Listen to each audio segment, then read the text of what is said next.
Hello, bonjour, and welcome everyone. How y'all doing? Hope everyone's doing okay. Happy Thursday, everybody. Yo, happy birthday to this guy right here. Man, we are celebrating a lot of stuff today. We are celebrating the launch of Declines Drops, and we are going to be celebrating the birth of MrMKL. Oh lordy, 39 years ago to the day, Mama and Papa MKL caused this. I'm just thank or blame them as you deem appropriate.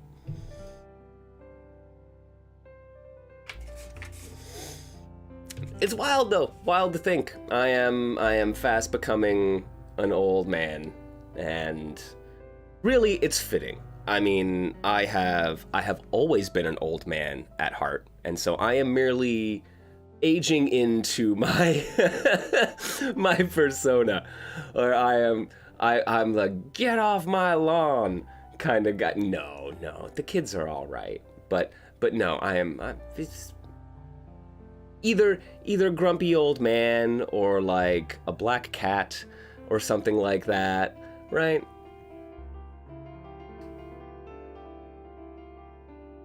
But no, it's whatever. I still feel young at heart, so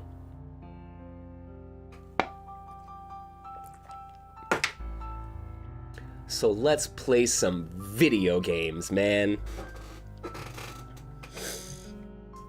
Yeah, Declines Drops. So I played the demo of this game a while back, and we've talked about it a bit. It is in the fighting game adjacent world at the very least. It is a platformer that is like a platform fighter, which kind of makes sense, right? But it's not a platformer and then there's platform fighters. It's a platformer who's like, oh, platform fighters. What if we go full circle? So this is going to be a fun one. I'm excited to see what Moulin au Boule has been working on for these past couple years. Hey, Mohost. Thank you kindly, friend. Much love. How you doing? Aren't you out at ECT this? No, you're not gone yet. You're still chilling. You're doing ECT this weekend, right? I'm excited. Man, I've never been out to ECT. Honestly, it's funny. Like, that is like, the ECTs, the like summer jams, those events on like the East Coast were always favorites of the Canadian FGC. Like, Toronto folks would make pilgrimages to those events all the time.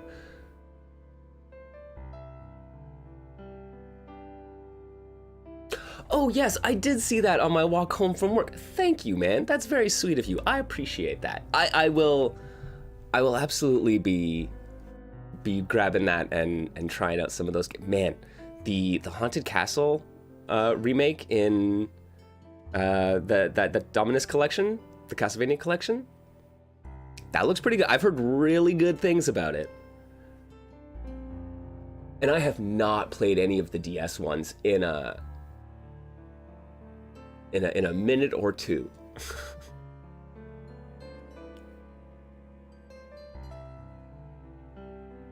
May host something next year. We'll see. Nice. We're gonna try. I saw Idolism J was posting about they want to do more tournaments, where some events, and I am like, come to Canada. So we'll see. They want to play like Plus R and Xrd, I believe. And we do have some scenes, but I feel like Montreal was holding that down, and the Montreal tournaments are, I mean, the UMAD events are, they're in a change of management right now, so. But we'll see. We can get a bunch of the American friends to come out to Toryukin. We will do something. And then, yeah, then we'll have to go out. I mean, it's looking like Combo Breaker is going to be the get-together. Several people have been like, yeah, I'm going to Combo Breaker this year. I am like, I will do it. I mean, fucking, like, Rod F from Latin America, like, from the, like, down south in LatAm, right? They were like, maybe Combo Breaker? And I'm like, holy shit, if we have people coming from different hemispheres, we're making it work. Want to get folks together. Less of a tournament, maybe an invitational. I would love to do that. So, like, So this is my question. For a singular game, or for like the indies more broadly, or like the niche fighters more broadly? Because I've always wondered about that. I'm like, look, it's hard to justify like an invitational for any one of our niche fighters, but I think there's a place for like a broader style invitational, right? I mean, there are so many people who are excellent in multiple games, right? I don't know. I think that could be an interesting format, and would be like, kind of like, what if, like, yeah, an FGC barbecue? Oh man, barbecue. Cool. I'm down for that.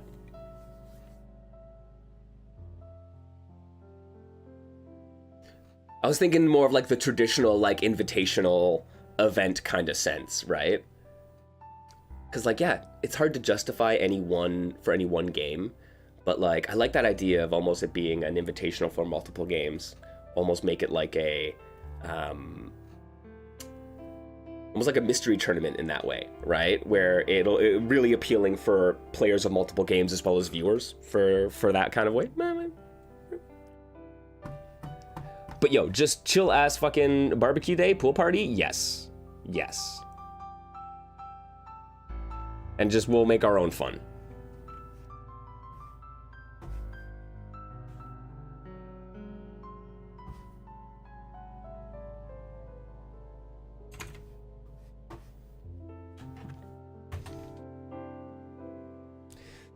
Yo, guys, let's play some Declines Drops.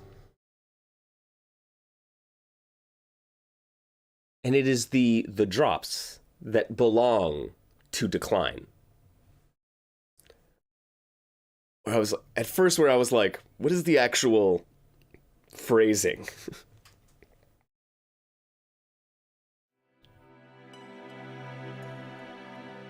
I love this like fighter stance that she has, the hop.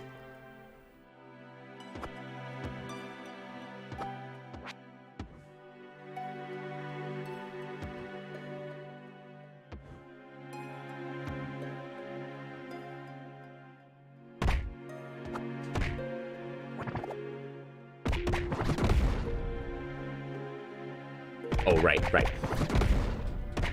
Okay, so this is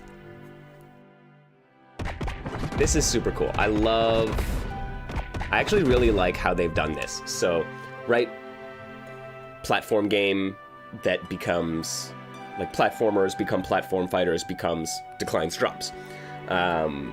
So you have, like, regular attacks, right? Little strings, you have tilts, and then you have specials. And so, right, you have a down, you have an up. And so at the top of the screen there, you can see those little flowers. That's your resources to be able to do your special attacks. And they have the little wheel, which shows you, right, like your neutral special takes 10. And so I can no longer do my down special, which on the bottom of the wheel says 8, right?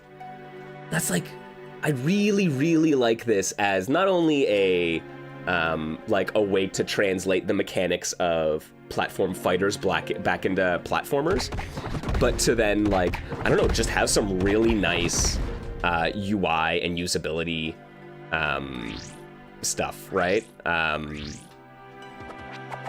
Yeah.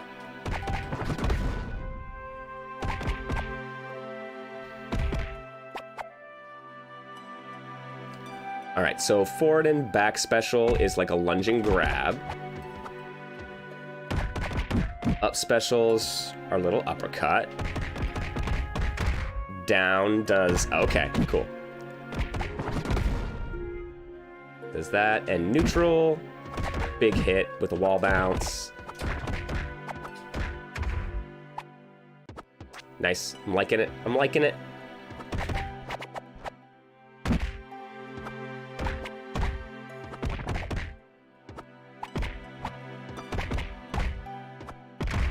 I love this as just like a little training room too.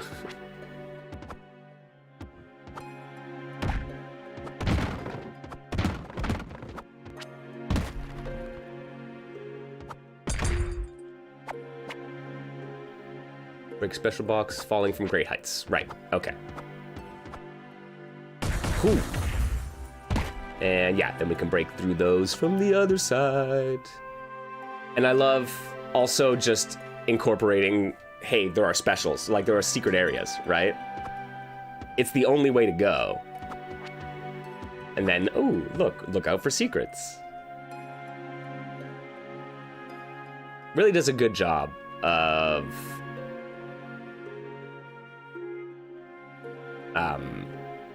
just like, yeah, teaching you naturally through play.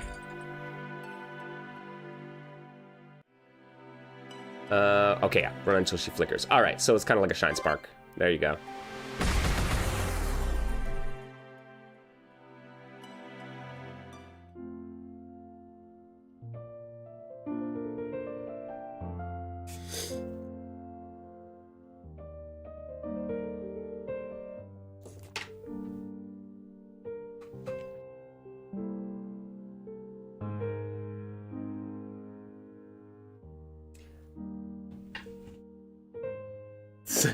It's Smash Brothers Pinocchio.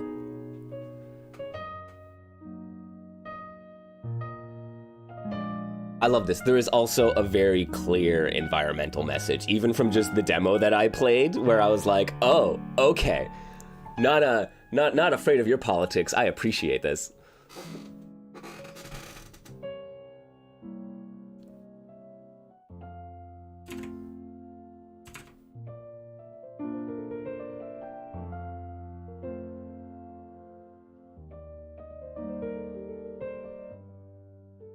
Thoughts on Flash Parry, invincible or armored moves that can be dash canceled?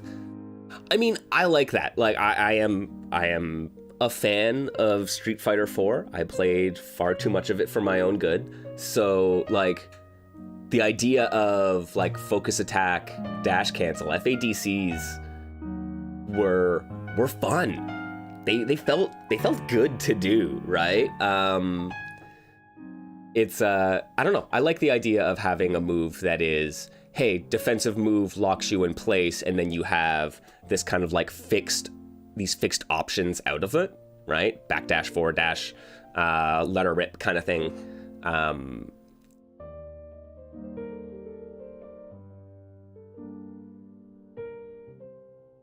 So just as like a core concept, I definitely like it.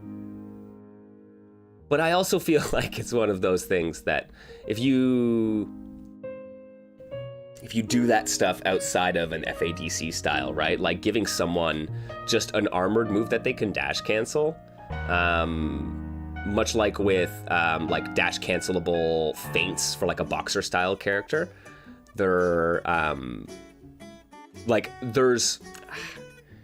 I think you risk just basically creating a like super technical skill set that you have to develop to be hyper competitive, right? I feel like a lot of the competition will inevitably revolve around that because that is something that will end up being versatile and strong. Like I can think of so many a bunch of instances where that is the case. Not like necessarily game breaking or anything, but I think there's a bit of a risk there, I would say. They're making a comeback in MK. The sword girl can cancel her armored fireball before it hits, but after it takes a hit for a pull punish?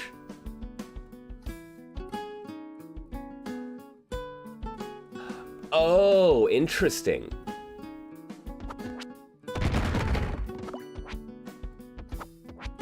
Hey, Andrew, how's it going?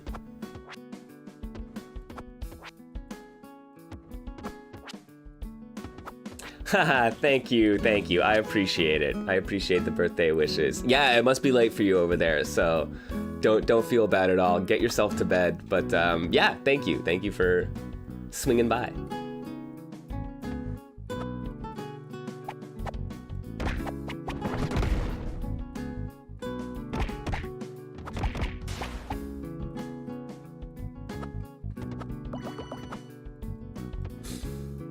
Yeah, it turns into dash cancel the game. Yeah, that is the thing, right? It's like, if you want your game to be about that, that's not necessarily a problem. Oh, hey, Hayama, you do, hey, I have work as well. Thank you, appreciate the birthday wishes. I hope you have a wonderful day at work. At the very least, I hope you have a painless day at work, if it can't be great. Always appreciate you coming through, man.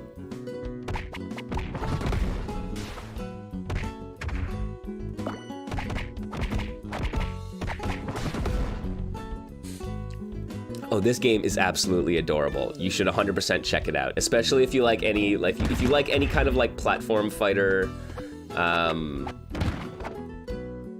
combat. There's gonna be some good stuff in here for you. And like Yoshi's story, like it's such huge Yoshi story vibes for me.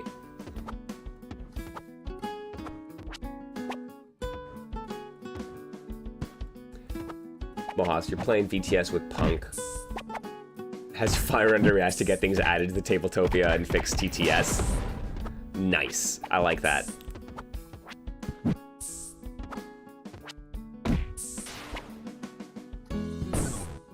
Oh. Hey, Grav. Thank you. Thank you, friend.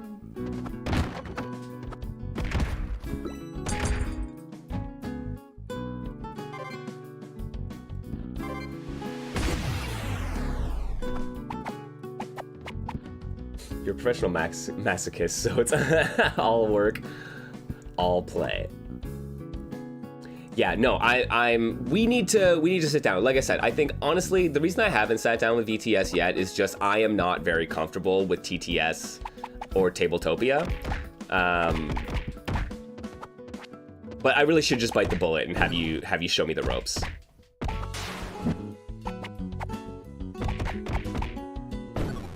Whoops. Oh, ow, you're coming after me. All right.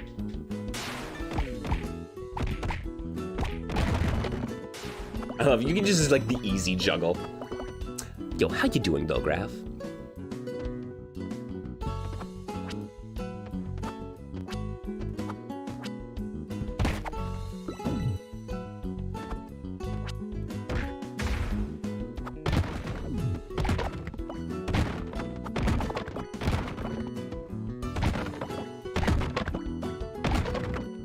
Oh, so many shinies.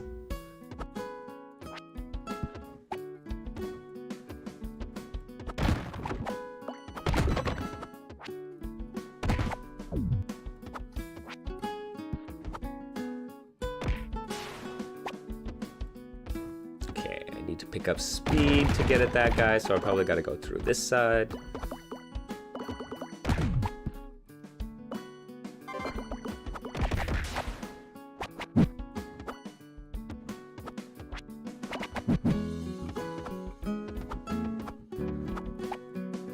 Hey, there we are.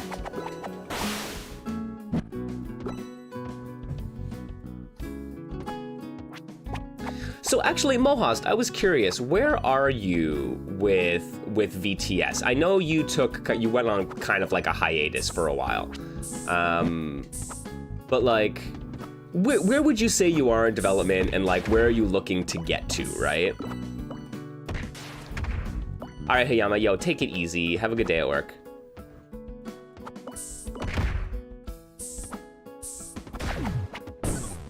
I gotta stop getting bodied by these little mushrooms.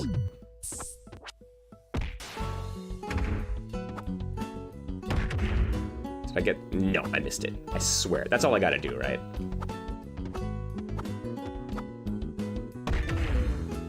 No? Oh, is it the other way? Oh, I'm an idiot.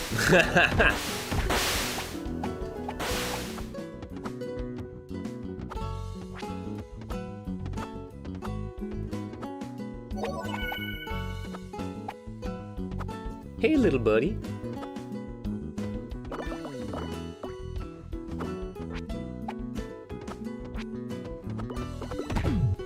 Oh, gotta go to this. All right.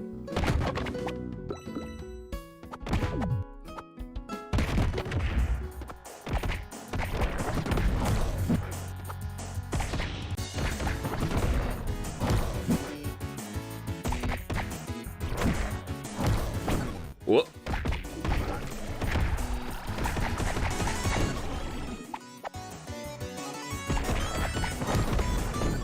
Oh, right. It's not shoulder. Shoulder is throw, not roll. I gotta use my rolls more. Design-wise, you think you're... Yeah, you say you're done. You're working with Alan, who has been dealing with some IRL stuff lately. Oh, yeah, the MKD, the Mega Knockdown artist. Nice. So little progress has been made on your ends, but you're working on updating all the art. Very good. Yeah, okay, and you had talked about doing the digital prototype. Absolutely.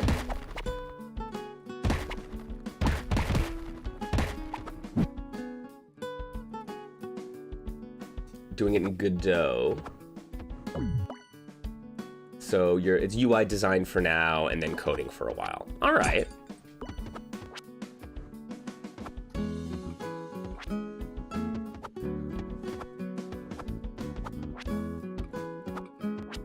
How do I get this? Is it here? Oh, it is. Nice.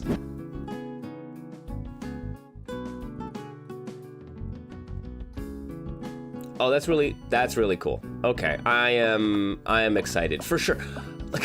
Because we've talked about that, like getting someone to play a tabletop game digitally, I think can be a bit of a challenge in itself. And then having to get someone to go through Tabletopia or TTS as opposed to like, I don't know, just using like a Steam build of a game, right?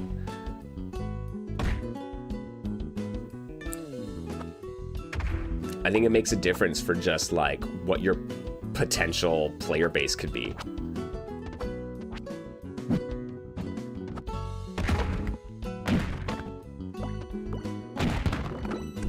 Ooh, hello.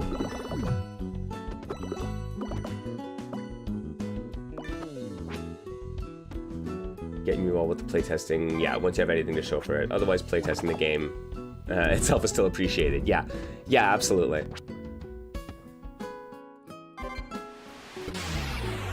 No, I was hopeful.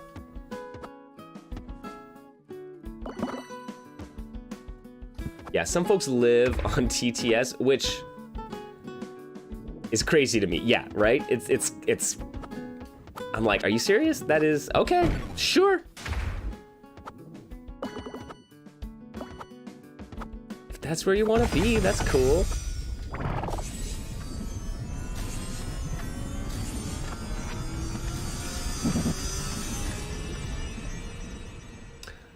Should have done that other thing first. I think I just missed the last piece of heart. Dang. Yeah, I did. Dang. I got two into the shinies.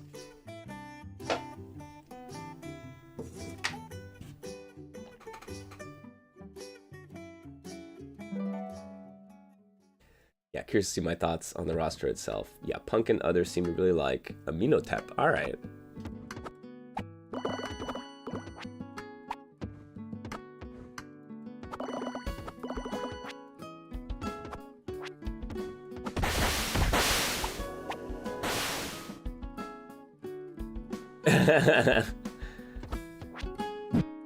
Base roster that starts 3 or 4 names to start with A is dumb.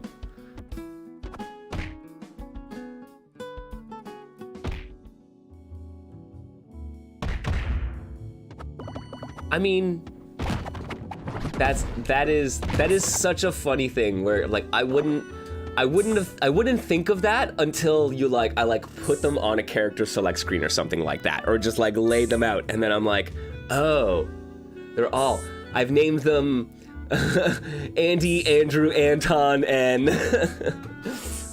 Anthony.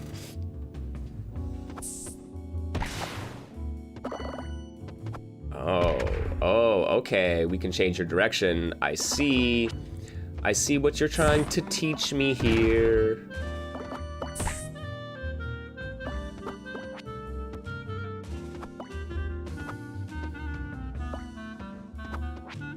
Right, so we want down and then over. Oh, dope.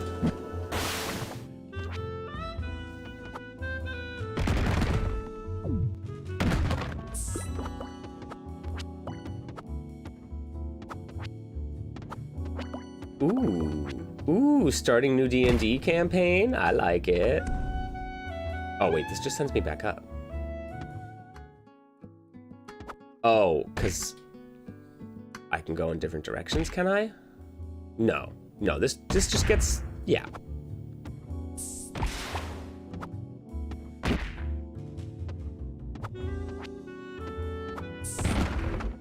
Yeah, I have some graphic design experience. And as always, happy to chat D&D.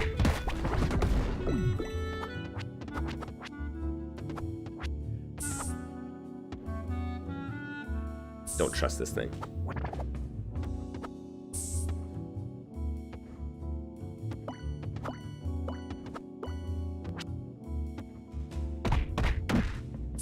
Right. Oh, this little dude.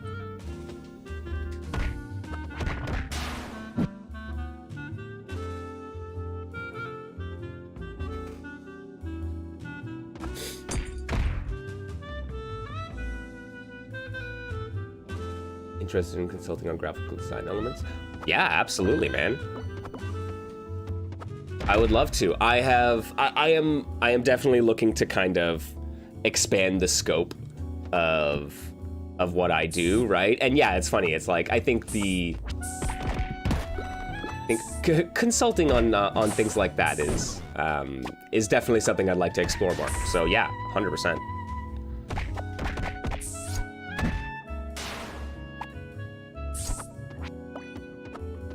Oh yeah, absolutely, right? The benefit of having someone who at least gets the source material in a way is it's so important. Oh man, I can just get that.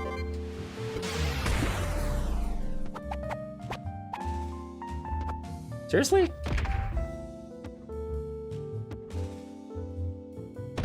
So we're going over here.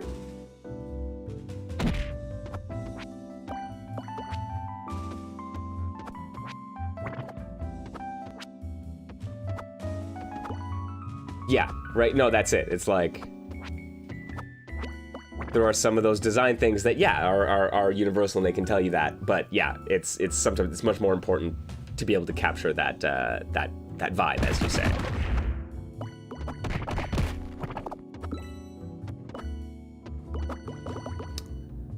I don't know, probably when, the Green Day album became too big? Like, that has to be it. There has to be a connection there.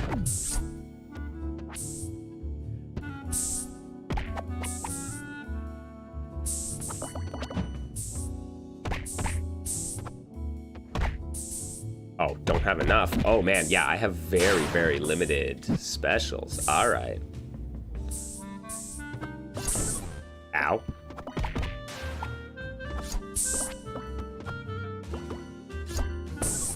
Ow.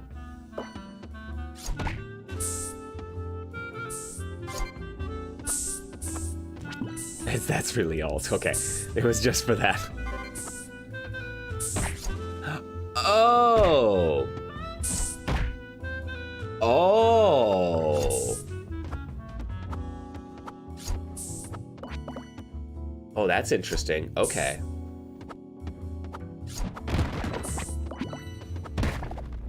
Man, this is a lovely little maze they've got going on down here. All right. Oh, I went off screen, so I lost that.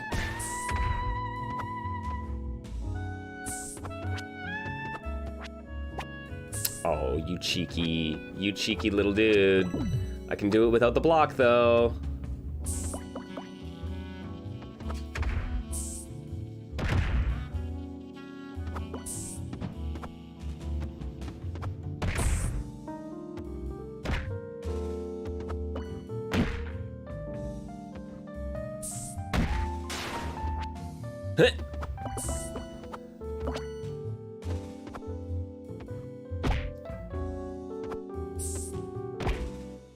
How do I have to do this? I do, okay.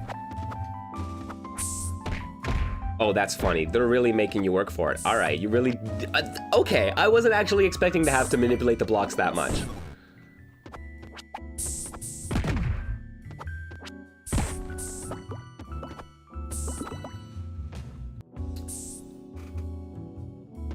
Thoughts on 5e and making things easier for new players? I wouldn't say 5e is necessarily easier, but 5e definitely removes some of, or like the, yeah, it removes some of like the density of systems, right? So like if you want a really crunchy map-based tactical style tabletop game, 5e is not particularly like about that. You could do it, obviously, but I feel like its priorities lie elsewhere. It is good if you want like a little more, if you're more on the roleplay as opposed to grognard end of things.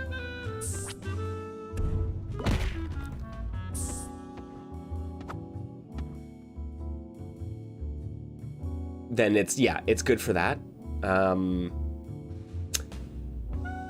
Oh, there is the new update happening, the 2024 update to 5e is changing a lot of things, and I haven't looked too deep into all of those changes, so I'm not sure exactly what kind of differences we're getting in with that.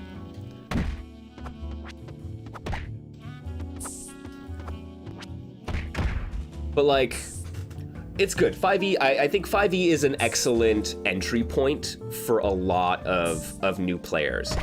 It gives you enough of the crunchy stuff, but it really does prioritize more of the roleplay aspect as opposed to the older additions, right? I'd say if you want a more like chunky tactical version, then, you know, whatever, 3rd edition or Pathfinder is probably the better option.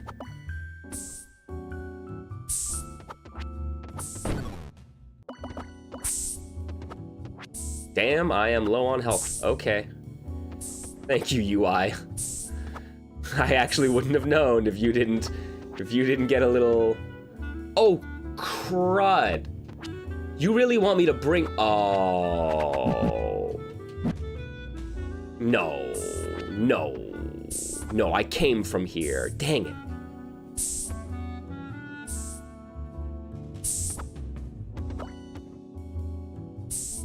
All right, where the hell am I going? Oh, okay. I think it's...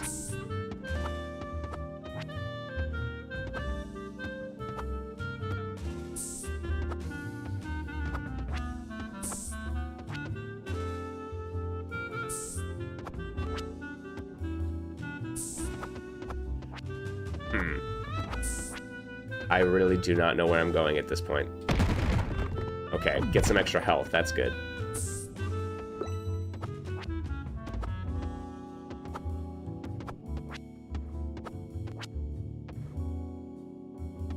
Okay. And that's returning. That's back up.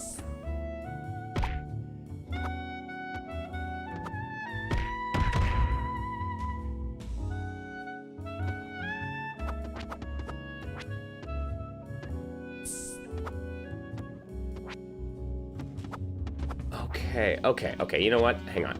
I'm gonna go back to the surface. I want to make sure I didn't miss anything up there. Did I miss something obvious?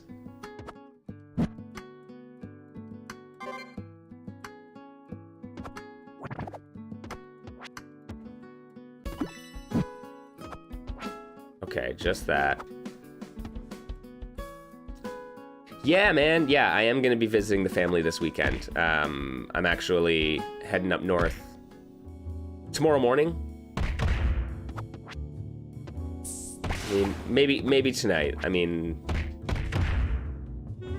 we'll see. But yeah, I think it's tomorrow morning. Spend the weekend up there with the family.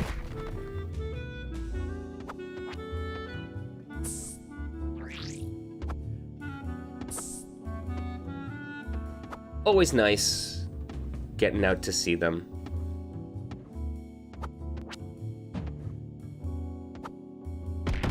Okay.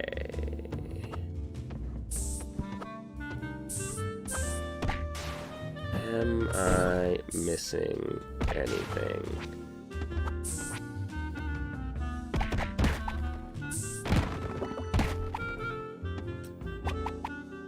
Oh, boo, come on.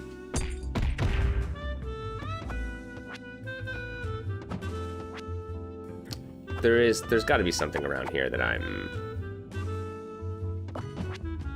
Haha. Not gonna be like that.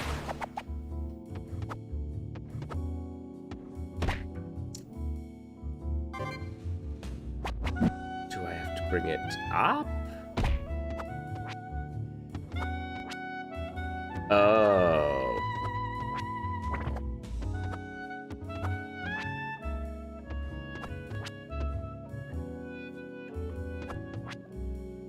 Do I have to spend bar to get up there?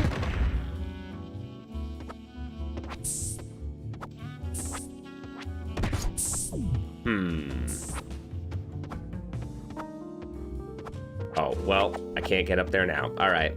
Now I do have to go around.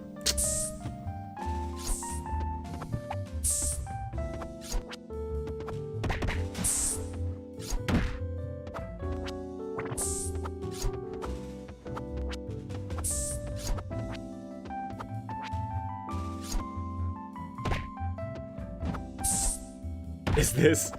Can I do this? No, go up. Nope. Sir, I need you to go up. There you go. Oh.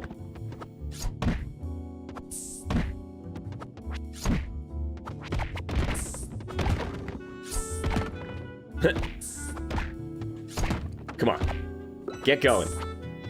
Oh, okay, good. I didn't block myself out. This has got to be it, right? Because then I can bring this here, which lets me get up here at least. Okay.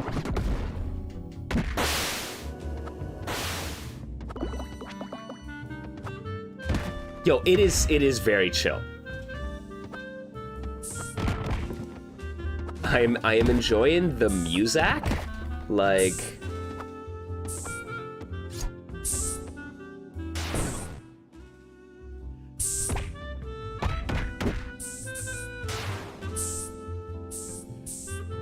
Oh, I have not played Yomi in forever. I did years and years ago. But yeah, not in...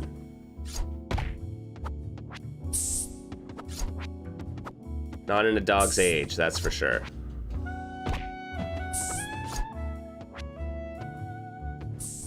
Okay, that's stuck there.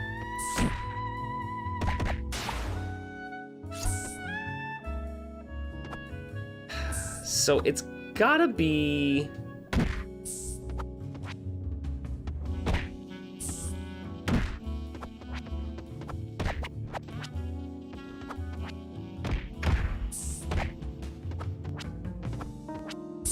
It's gotta be something in here that I'm missing. Grav, it does not yet have a versus mode. It will have a versus mode. it will actually have Genko from Arcus Chroma in it. Oh shoot, I think this is it. I think it's getting through that. Ooh.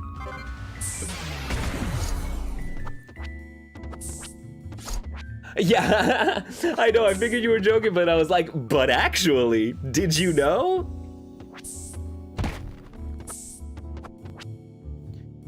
Yeah, they said it was planned for after release, but that's actually how I first heard about Decline's drops. Is I knew about Arcus Chroma, and I'd seen something about like Arcus Chroma in whatever Genko from Arcus Chroma in another game, and I was like, what is this other game? Oh ho ho! I found it. I found the way down. Oh my! Okay, this cavern is way bigger than I thought it was.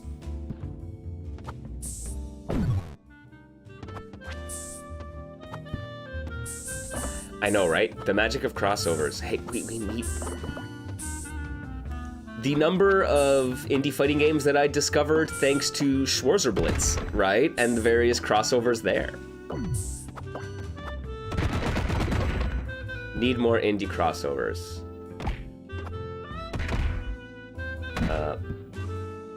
Oh, okay, hang on. Right, down, up, right. Oh, that's fun.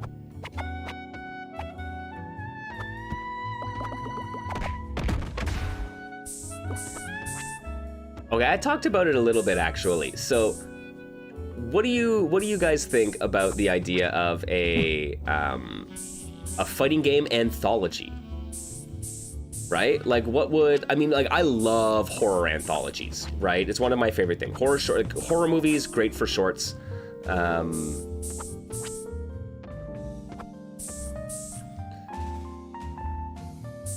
But like, how do you do a fighting game anthology? Right? Like, how do multiple creators create fighting game stuff in a shared, like, project?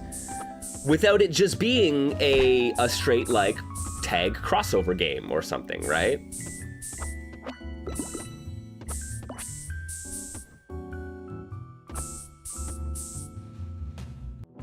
Oh, there was an old Dojin shmup that, what was it called? Generatos or something like that.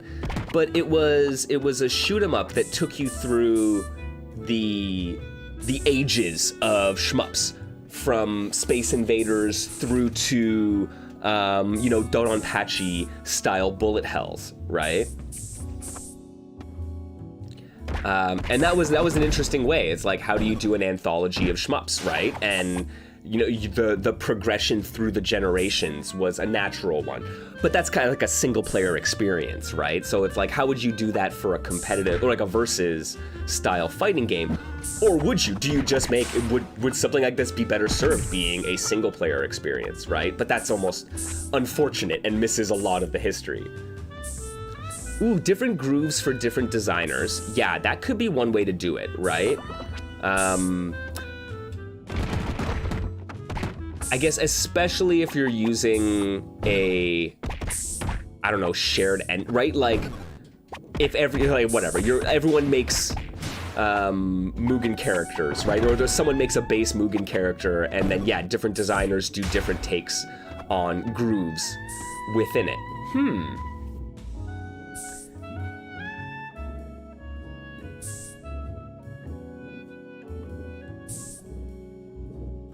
Dig a fighting game anthology, like a few key games from each generation. I mean, okay, yeah, then there's that. There's literally making like an anthology package out of a bunch of it, like one of the collections. I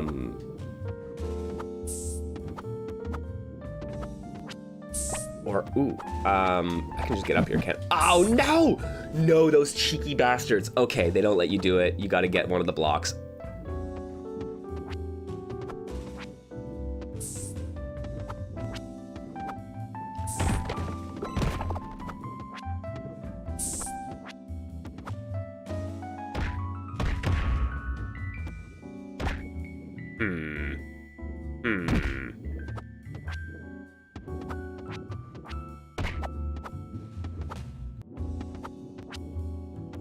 Huzzah. All right.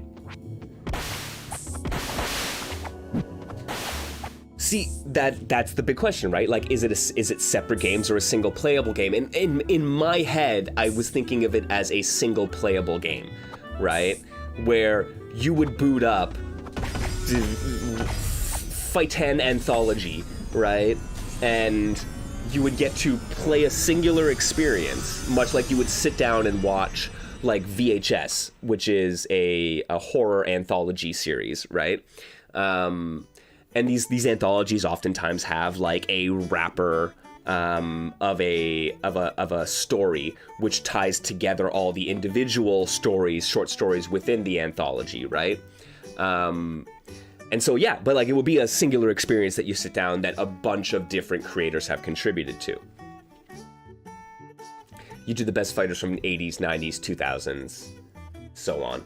Separate, but that's just because you'd want to preserve the games. Yeah, and I think if you're doing something with existing like titles, that's probably the best way to go about it, right?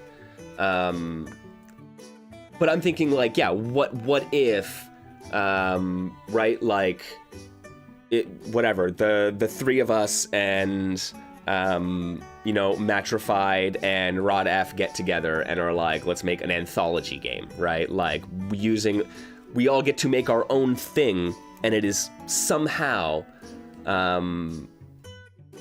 right, like presented or I guess corralled, synthesized into a single thing.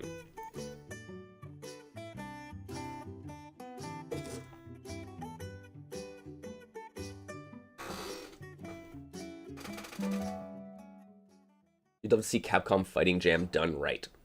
Get a few different designers working compartmentally, they secretly pick a small group of characters and mechanics, then in phase 2 reveal everything, and then hash it out and normalize them against each other. It'd be total chaos and experimental. You know what? You're right. Capcom Fighting Jam is what I'm thinking of. The thing I want has already been done, and people were like, nah. But I think, yeah, done right. I think there's a lot of potential for that kind of idea, right?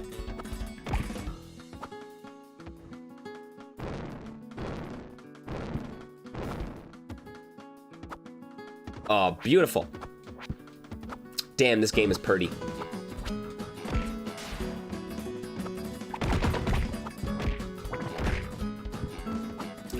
Oh. Could do a Muganov or Castang off. I mean, I'd be lying if it didn't have in the back of my head, what if people were working in Castang, right? Oh man, do we have the speedrun route here? We do. We have the tomato speedrun route. All right. Hey JT, how you doing? Thank you for the birthday wishes. Much appreciated.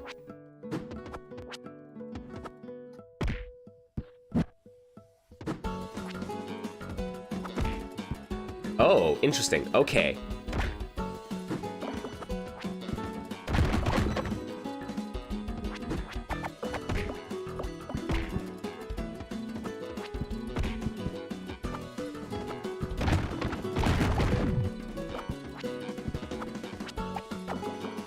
Dude, and then into a house? Okay, this is really sick. Whoa, okay. I'm really enjoying...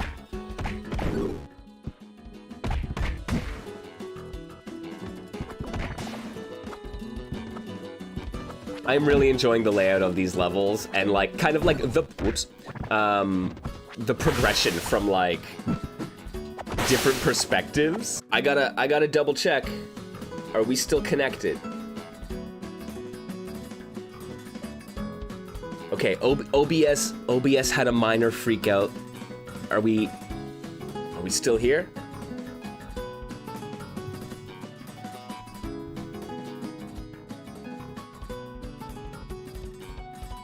Hey, it says we're still live. Okay, hopefully the stream didn't drop out entirely. Maybe do what Killer Instinct did unintentionally.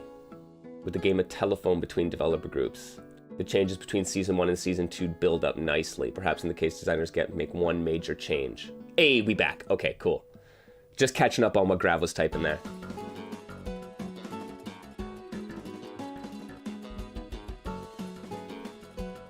Yeah, Grav, I think you're right. I think that's kind of like that process of like handing off or like building something compartmentalized and then bringing it together into a second phase and then hashing out the results.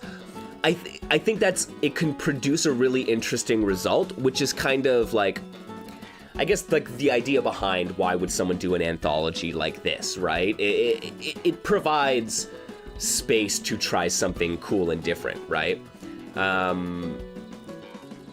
But then you sacrifice the long-term planning. You sacrifice all these things, right? And you're counting on the convergence of interesting ideas to produce something that you can hash out and make something good, right? So like there's a bunch of like technical production reasons that make it very difficult, and I think why we don't get projects like that with video games usually, right? Like outside of the indie space, I can think of scant few true like multi-artist anthologies, right? You get mostly a singular artist or team working on an anthology piece, right? It would be what if you got an anthology but it was all one writer as opposed to, or like VHS but it was all one director, right? I think it loses a bit of something when you do that. Yeah, and that's it. And it's hard enough to make a small game in the first place, right? I mean, I will say that I think there is some benefit to being able to bring in other, right? Like if Andrea is working on a game with Rod F and Matrified, then you bring in the Merfight folks who might be introduced to Schwarzerblitz, and you have the Bearsis and Jump Joust fans who now are interacting with Battle High, right? Like there is this like cross-pollination and this like kind of like the leg up and the boost from another creator. Because okay, this like right, this started when people we were talking about the crossovers, like indie game crossovers, right? And I think that's it. It's like if you do a project like this, and I think UFO 50 has, you know, succeeded in part because of this kind of approach of having all these different creators being able to bring their own fans and their own communities to the project is kind of nice. Right? Like there's a benefit there for sure. But it might be at too high of a cost.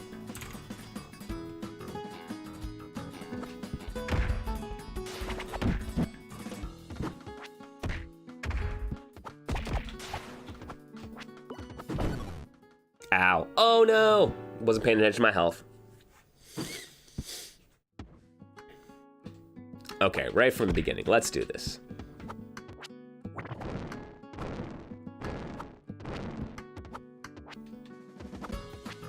I do love how this...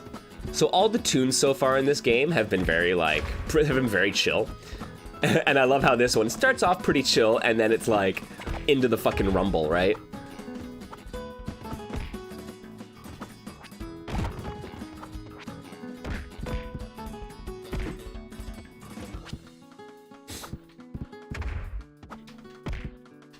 Let me know if you ever need help editing stuff together or whatever. Glad to collab on videos. Yo, for sure. I mean, yeah. I need to figure out what my... It's always awkward, like, handing over control of editing to other people when I'm an editor.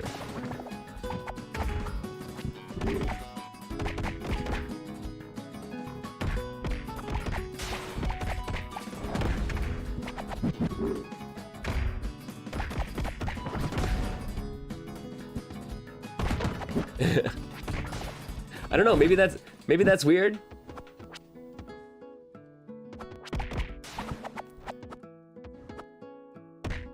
But I will say that I do enjoy our I do enjoy all the work we've done together.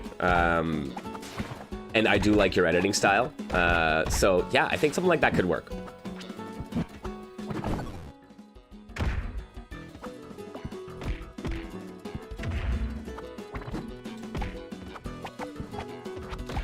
I mean, honestly, script editing is 100% something that I need a hand with. I can edit my stuff just fine, but I find it takes me a long time, and yeah, it would be great to find kind of like a trusted partner.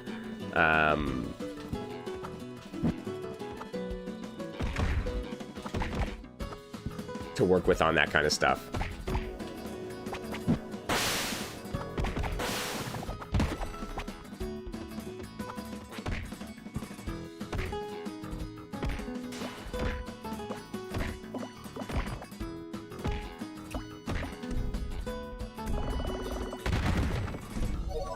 Oh god, this is such... I love this. We had the going down and into the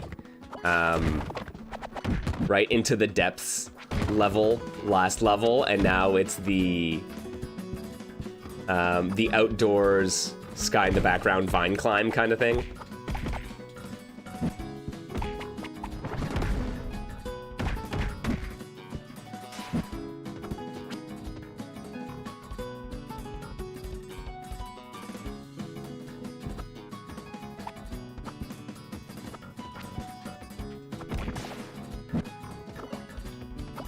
Yeah, absolutely, Mohast.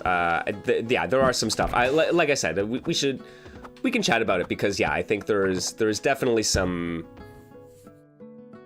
stuff that I am like, yeah, I can, I don't know, basically like give up control on to a certain degree, right? I think yeah, it's hard to get out of your head when you spend like I do it all, right? It's like by matter of necessity a lot of the time.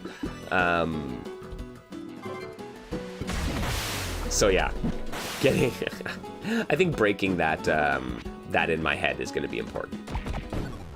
Yeah, oh fuck man, I was literally just thinking about the Dark Souls stuff, and I felt so bad. I was thinking about that just yesterday, and I'm like, oh man, we were gonna do it, and then I didn't get my shit together. But totally, I think that's probably a really good place to start and try to like be like, okay, yeah, what works for us, right?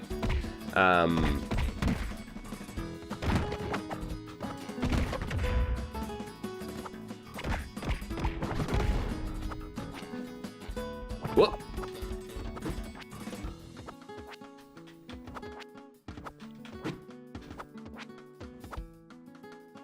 Sorry, I thought I saw Grav say something. By the way, do you have any thoughts on reporting on Tekken 8? Despite 2 to 3 million units sold, they're saying it's not financially sustainable. Makes me wonder how much future 3D fighters have. Oh, Graf, that is like, honestly, that is such a great topic. I've been following along with the Tekken 8 response to that lately.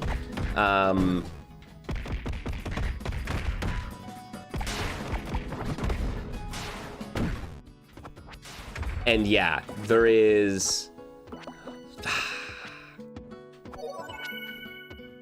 That's a pretty big discussion. I do love the idea that it's actually getting into kind of... We might actually get to the point where we get to have a conversation about the actual state of the industry in terms of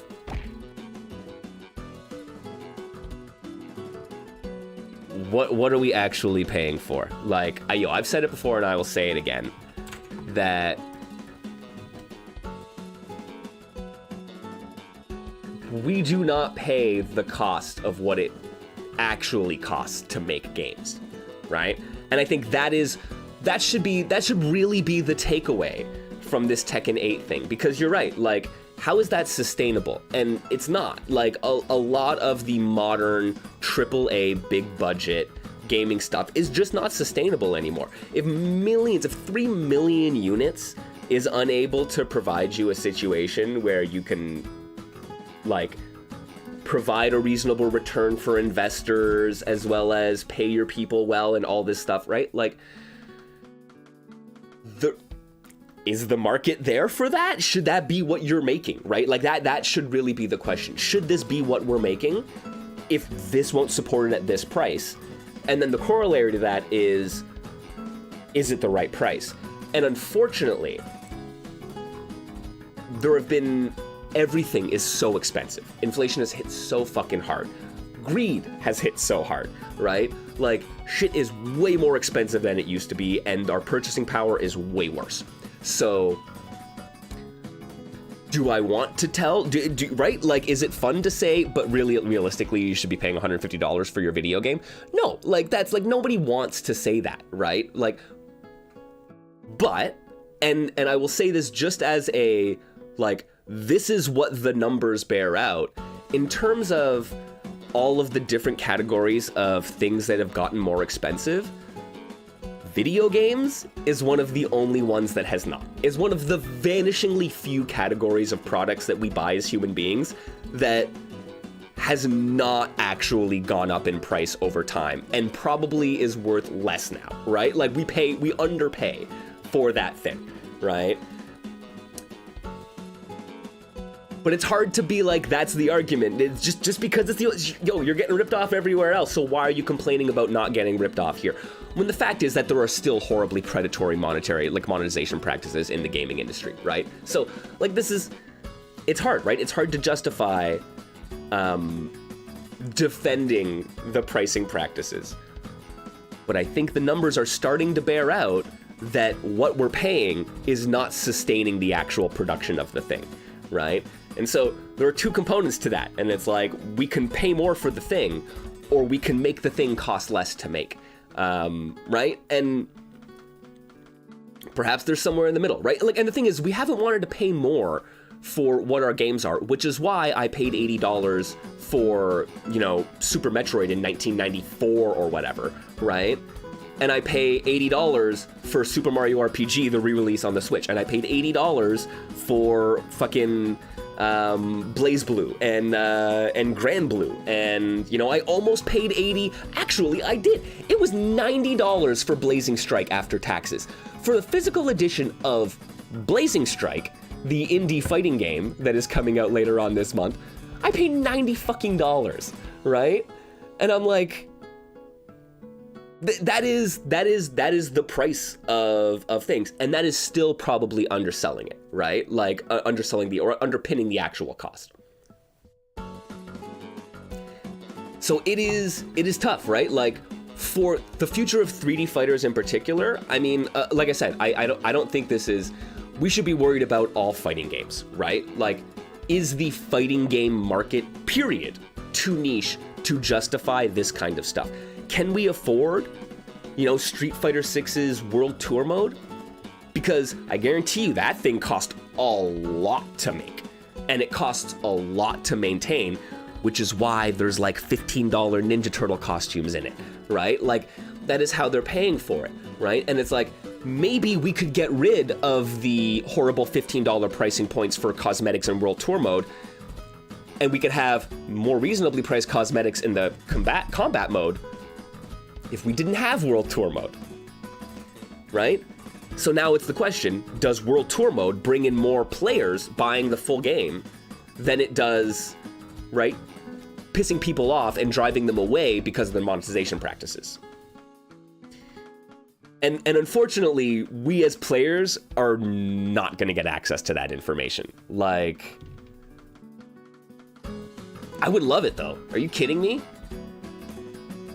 If I could get fucking Bandai Namco's financials, I do. I check out these companies' financial information every now and again, right? I was keeping tabs on Capcom's coin-op division during COVID to see how they fared and to see how they recovered, and they got hit so hard, man. Like, their revenue was down like fucking 112% or something like that, right? And it climbed back up eventually, but like, we don't have visibility to most of those numbers, right? It's only like the annual financials from these companies that you get even a glimpse at it, right? So when like Harada says $350,000 for a stage is what it cost them to make a stage, I believe it. I believe it. What was the cost of, what did they say? It was $100,000 for a Skullgirls character? I want to say that. Does anyone remember that? They had said that in like 2011 or whenever the hell the game came out, right? They had said like how much it costs to make a brand new character. And a handful of developers over the years have given these like ballpark figures of like $150K to make a Street Fighter character, or to like revamp the Street Fighter character for HD Remix or whatever it was, right? And it's like, I don't know what you can do realistically to bring that down without completely upsetting player expectations and demands, right? Like, we can say all we want that we need shorter games with worse graphics, right?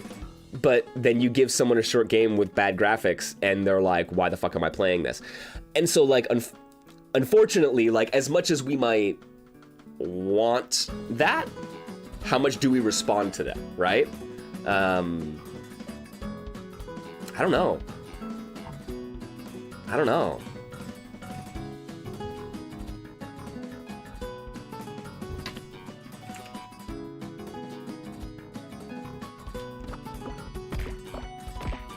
I think 3D fighters,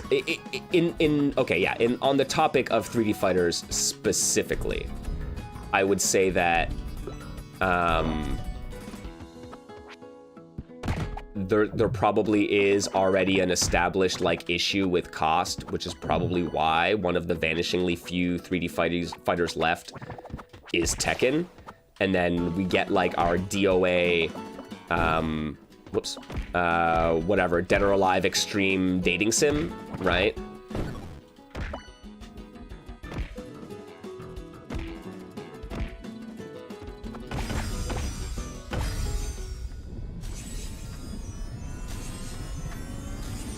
Hate to be that guy, but it feels like capitalism's struggling to justify remaking good games over and over forever to justify their existence.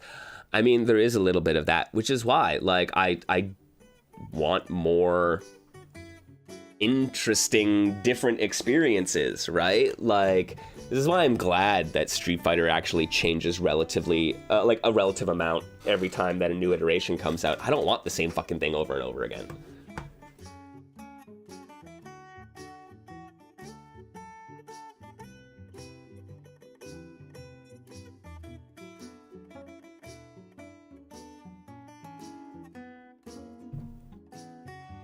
Yeah, when you compare the sheer amount of content in, say, Soul Calibur 2 to what a Tekken 8 or SF6 is doing, it is a huge divide. Way simpler stages, fewer characters, no extra game mode. Yeah, the SC single player was basically just creatively reused versus mode plus a scant amount of very simple cutscenes. Right? Like, there is a lot of bespoke content. And I think, like, that is a term that I wish people would familiarize themselves with. Like, bespoke content, man. There's a reason that Epic wants Fortnite to be a platform. There's a reason Roblox is a platform, right? Is because there's not much bespoke content, right? Like, you have to make everything within their style, within their little Lego pieces, because that is what's cheapest to do. And you can innovate within there, and legitimately, there are some very, very interesting and innovative things happening within the Roblox space, and what they're trying to do with Fortnite, I would say less successfully, right? But like, those guys reuse content all the time, right? And you can actually make an aesthetic out of it if you really want to, and Roblox is definitely doing that, right? But yeah, it's so much cheaper when you're not making all this bespoke content. But what is impressive? It is that content. It is that custom tailor-made content, the like, right? Like, it's why it was so impressive when you saw Mr. Gimmick on the NES make whole ass sprite sheets and fucking filled a character bank of the ROM with it, with like sprites that would appear once in the game, literally once in the entire game. Like, that was expensive to do that, which is why it was notable and people like saw it, and right, and that has fed into this like bigger, better more custom.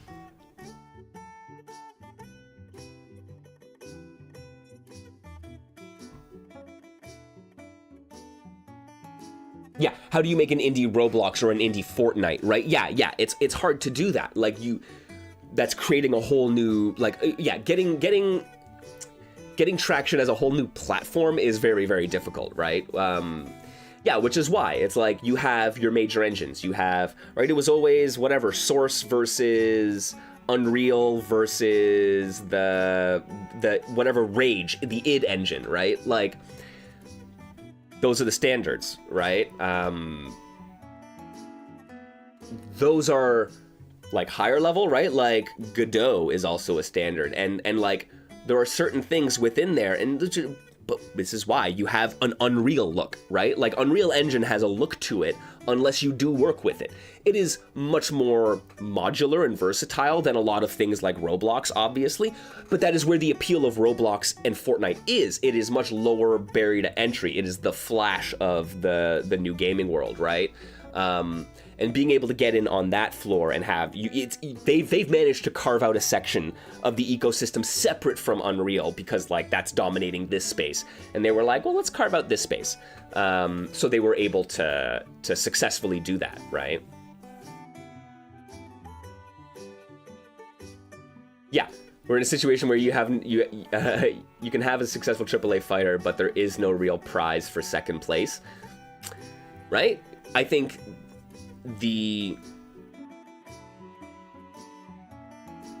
so in the 90s and 2000s, you always had the big fighting games, the big three, right? Street Fighter, Tekken, Mortal Kombat, right? Whatever the three were in your particular region. But there was always usually the top three, because the market was able to sustain all of those guys at that tier, right? And everyone else, like the Axis games of the world, the fucking all the random other fighters, right? The shit that we love around these parts, right? They were never able to sustain a community like that or like a competitive scene like that. But they were pretty much all successful in their own right? Like they were able to feed themselves and keep making games and doing stuff. So now, though, right, that whole middle is gone. Like if you don't climb to the top of that, if you don't rise to the top, you're not sustainable, right? So we've had this separation now where like you have your indies, which are like, okay, we can do what we can do within our space, and that's all down here, and we're gonna have very, very limited reach. It's the niche, right? And then you have your fucking your kings of the hill, right? But there's no room for anything in the middle. So yeah, there is no second place now, right? And even amongst the tops, I think you're gonna start seeing that. If you're seeing now that Tekken, even with its success, isn't sustainable, then yeah, it's gonna lose out. And it doesn't have any competition in the 3D fighting game space, guys. Like, you could argue that, like, sure, Grand Blue may not have made its way to the top, because it's also dealing with whatever, Under Night and Dragon Ball Fighters and Guilty Gear and, right, to a lesser extent, Street Fighter. And, like, Street Fighter still has to deal with Guilty Gear and these other games. But, like realistically, I mean, like, Bamco is, like, they're fighting with themselves. And so if they're still like, no, we can't do it because we have these other two guys here taking up space, it's just not enough. If there's not enough room for fucking three guys at the top anymore, oh, man, that's kind of weird. Right? That's worrying. And it's a trend we've seen in all areas of the gaming industry, right? It has just been happening in general. And so to see it like come to the fore in the fighting game community, I think has been really interesting. But this is a conversation that has been a long time coming. And and I've said it before, man, like over the past several years, I've been like, every now and again I make a tweet where I'm just like, guys, we are not paying what we need to pay, like, for what is being delivered. Now, I'm not saying that they should keep delivering that and we should have to pay more for it, right? But I'm saying if we want to keep having what they are feeding us, right? If we want that, there is a cost associated with that, and we are probably not actually bearing the full cost of it, which is why we have season passes and DLC packs and charge stages and right, like, and there's, so it might all be a situation of the publisher's design, right, or fault in the long run, but that doesn't mean that we can just not pay for it and expect them to keep being able to produce it, right? So this is one of those something's gotta give moments. World of Warcraft used to be the game you didn't need to evolve. Blizzard clearly thinks it does, but folks disagree and keep playing Classic. Maybe Tekken heads just keep playing Tekken 5 DR instead. But nobody at Bamco wants to hear that though, right?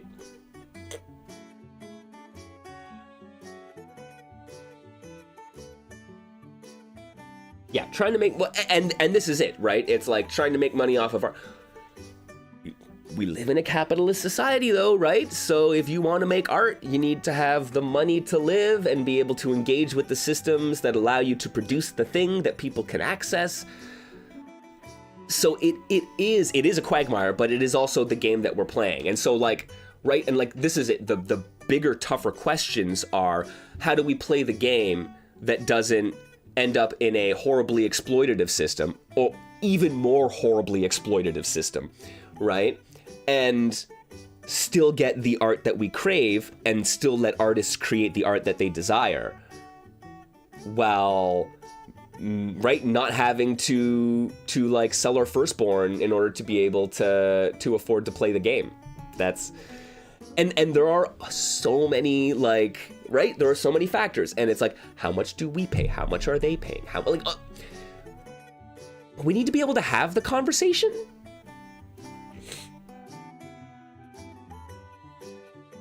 No, Graf, thank you for bringing up the topic, honestly. It's something that I have avoided, like I said, I've been having some exchanges with folks on Twitter and like in private, but I've avoided doing a lot of like public speaking on it just because I think my take is one that'll get people yelling, corporate shill, right? And I'm like, yeah, okay.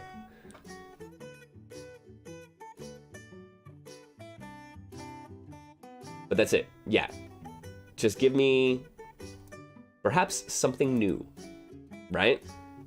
And unfortunately, we are definitely in the era of like the nostalgia market has hit as like is just such a fucking stranglehold on everyone, right? And like, guys, like it's the 39-year-old's faults. Like I admit to that, man. Like we are the people who are like, give me some of that childhood nostalgia fucking juice and I will drink it up, right? And then I sit there and I'm like, why are there only remakes, right? And it's because I spent the last 20 years being like, guys, can you please remake this awesome thing from my youth, right? And it's like, yeah, that's where we're at now, right? And so it's like, is it my fault? Is it my fault that there are so many fucking remakes and that no one just wants to make something new? No, it is absolutely not. But like, understand the incentives at play and the like decisions and choices that we've made writ large as like the consumers, right? And it's not too surprising why companies react the way they do.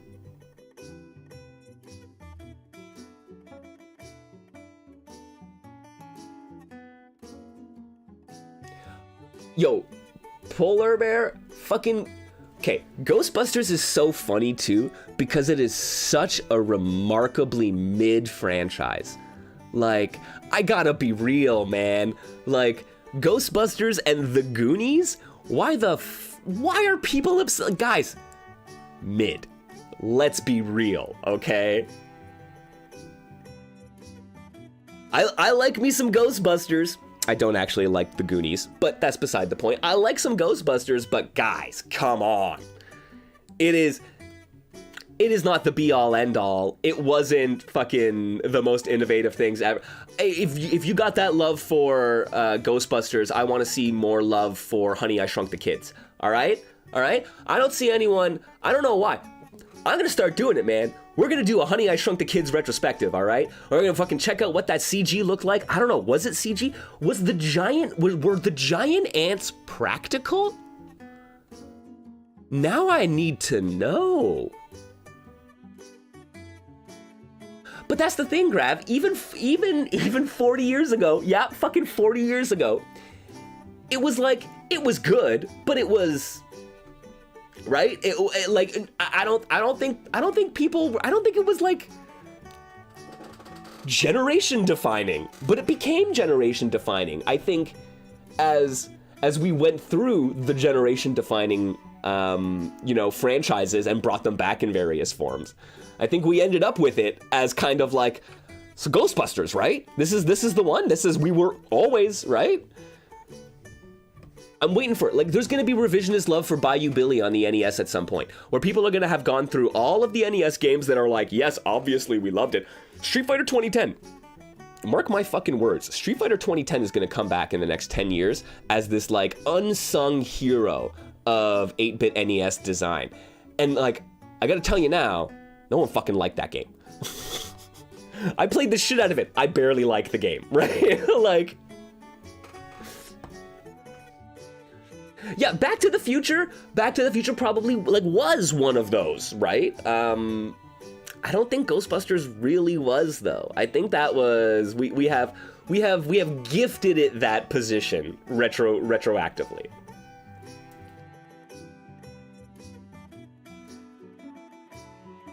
You blame Stranger Things, Graph? Yeah, I get that. Wait, the first one, the first Honey I Shrunk the Kids? Mostly practical, and you split. Oh, okay. And then masked that half of it was a mini set. Oh, okay. Okay. That makes sense. Yo, I have not watched Honey I Shrunk the Kids. That was on regular replay.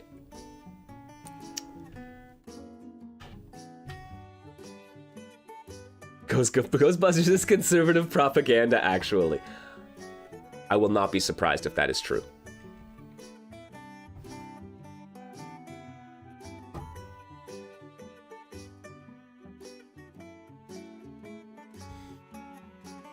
Oh man, okay, we're just slowly making our way through some declines drops. I need to take a little bit of break and grab myself a drink. I have been chatting. But I will be back in just a moment. Yeah, dude, 50 years, like, for real. It is hard.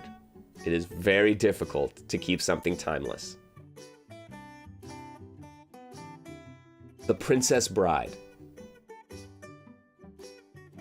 It received an update with the movie from the book, but outside of that, fucking timeless. All right. Everyone think about your favorite Princess Bride scene or line. I will accept anything. Character, just memory. Think about that. And share it with me. That'll be your birthday present to me, is sharing with me your love for the Princess Bride, which I think everybody should have a healthy amount of. All right, friends, I will be right back in just a minute. Stick with me here. We're going to be getting back to declines drops.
Alrighty, friends, we are back. How you doing? Happy Thursday, everyone. Hope y'all are doing well. Thanks for sticking with me. As always, we'll be playing some more Declines Drops. I'm getting there. Well, yo, just wanted to say, thanks for joining me here. And yo, I appreciate always you hanging out and asking some questions. But yo, if any of y'all have questions, we can do a little Q&A today, man. If you have anything, I am a mostly open book today. But if you have questions about, you know, me streaming, editing, right? Like the research that I do for streams and videos, maybe Okizine, if you have any questions about that, feel free to toss them my way. I'm happy to field some questions here as we just chill for the afternoon. But yes, Princess Bride is absolutely perfect media. Like, it's flawless. Flawless. Have fun storming the castle. Ow.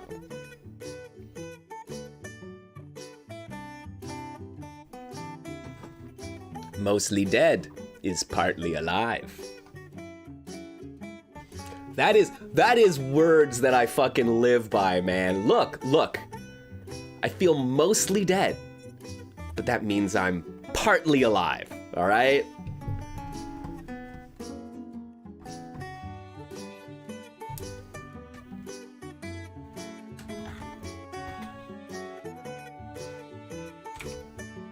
I've seen worse.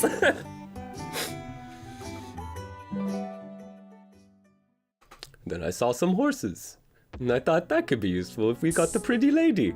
Hello, pretty lady! Oh god, Andre the Giant. Oh man.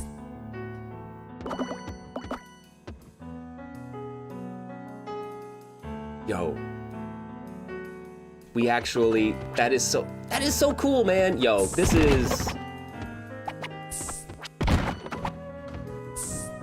is what I need. Planting seeds in the muck on a rainy stage. There's totally something up there.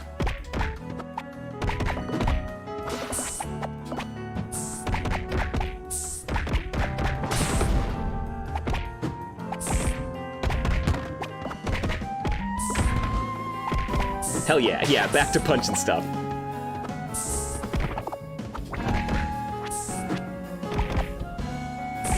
Out of my way, little dragon dude. Hey, haha, nice, I actually got it over here.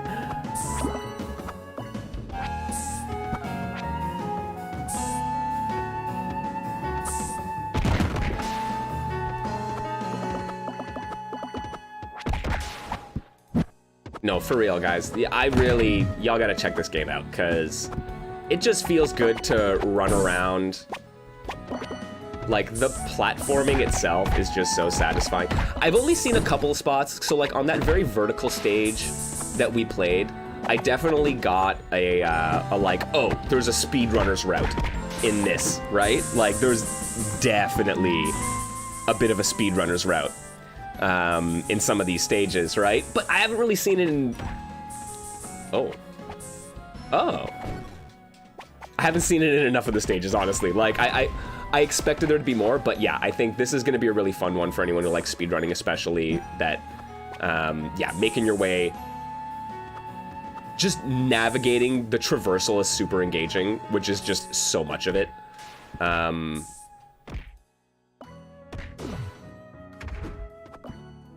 But I need... Ow. Those little snake dudes, man.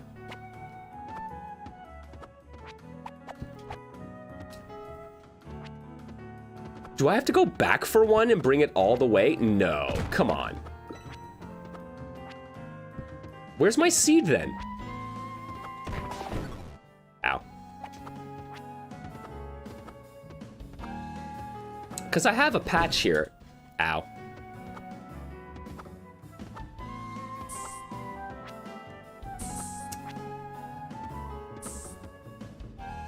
Or is it all the way... I'm an idiot.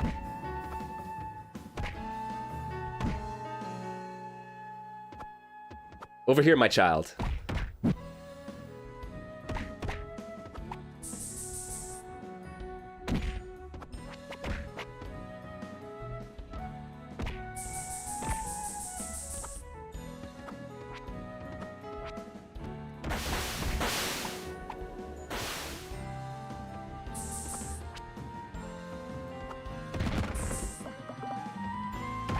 Okay, whoops.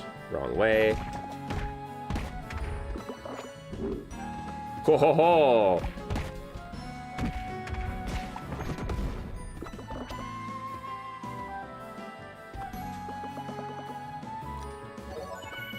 Oh, that's cool. Okay, so we got more little, cute little traversal things.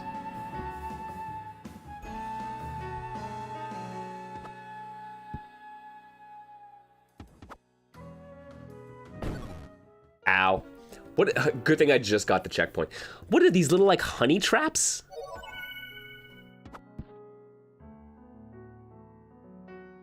Oh no, they're little, like, dudes. Right? Yeah, they're like little froggy dudes. Or snails, I guess.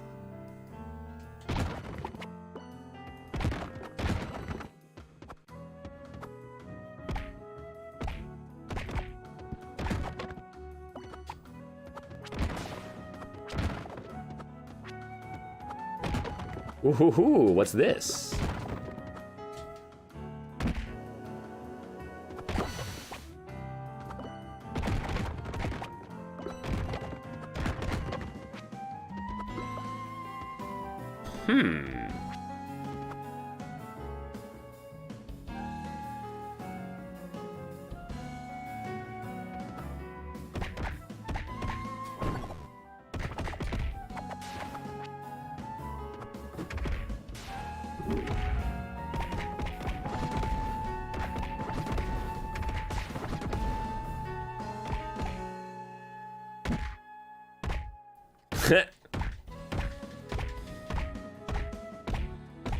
Okay, okay.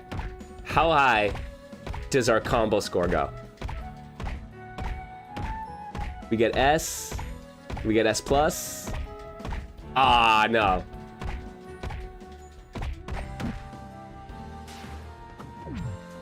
Smashing.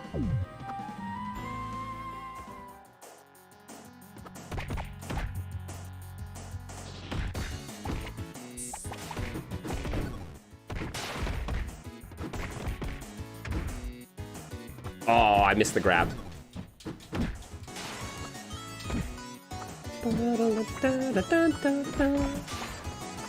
Oh, these tunes are so good.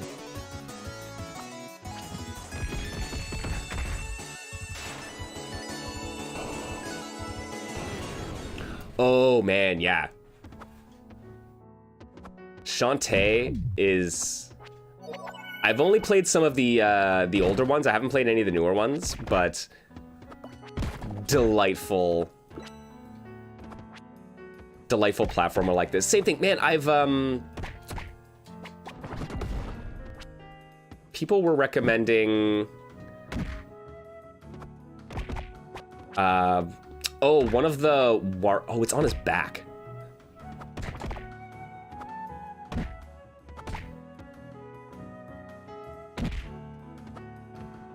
There we go. What are the old Wario Land games, man? I think it was Punk mentioned the Wario Land for the Virtual Boy is apparently an excellent one.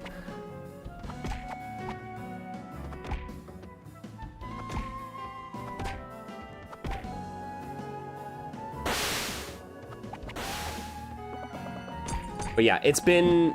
I don't often play these games at this point. I mean, I would say... Whoops. What would it be? Shovel Knight was probably the last one that I really gave a lot of time to.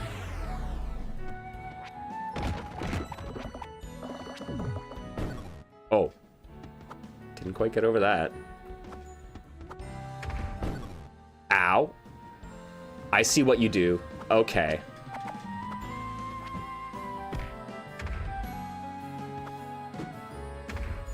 Whoops. Haha.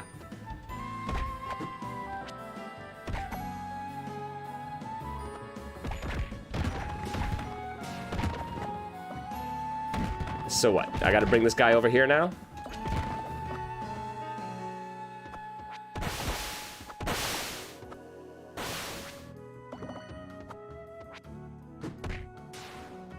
Oh! Ow. Okay, I'm on a bad timing. Oh, no! Oh, this is going very poorly.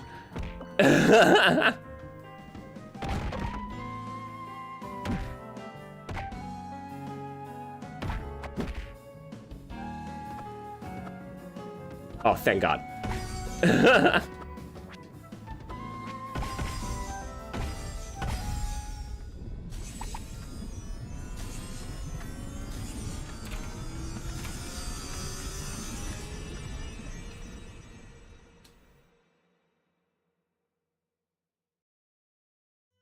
I feel like there's a lot of the, like, Yoshi's Island, Yoshi Story style games, especially in the, like,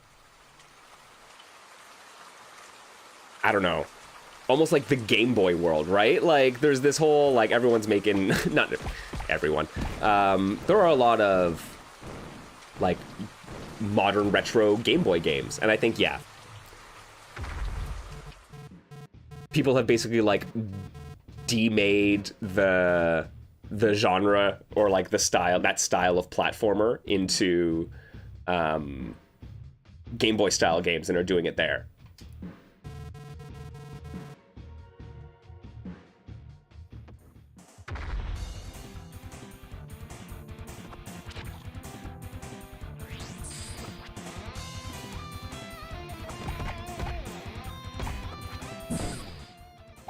Okay. Okay, he's got the big wind up, and he's got that. Okay, so you see the... Oh, I do not have any specials.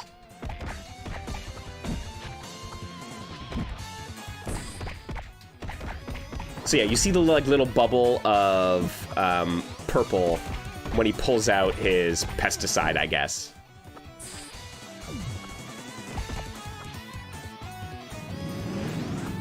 Woo!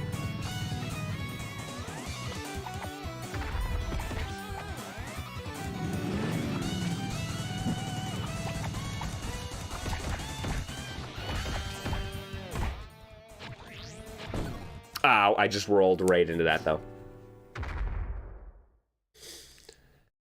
I will say, because it's such a platform fighter, I do want to use my specials way more, and it's like having them be limited, it's like, ooh, it's a little frustrating, but it's also like, no, this is, that's how I should be limited in a, oh,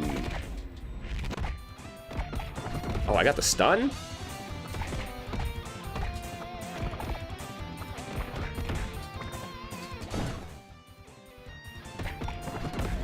Right, but yeah, no, I should be limited in that way. I guess what I should try to do more is roll, right? Yeah.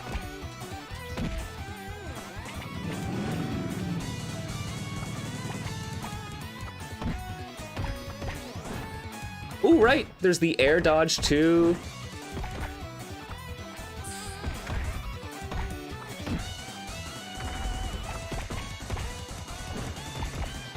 Oh! I think you can, like, you don't have to even move. You can just spot dodge in the air as well.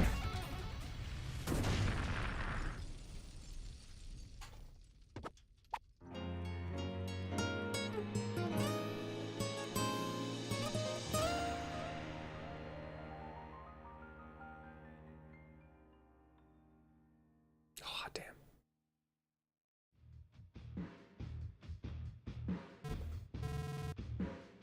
Truth. Yeah, now you want a truth.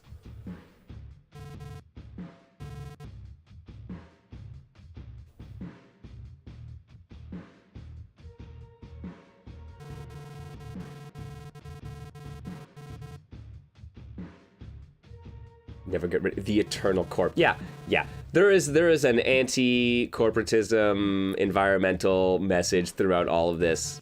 So good. Yeah, you're gonna get the mob together.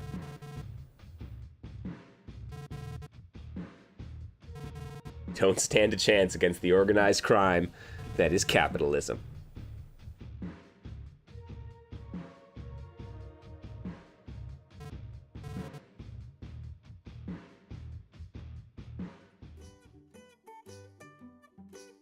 All right. Ooh.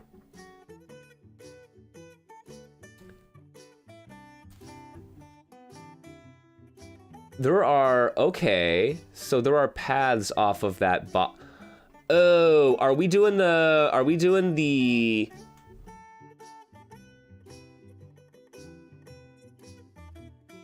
Mario World thing where, right, is it, cause no, that's incomplete complete.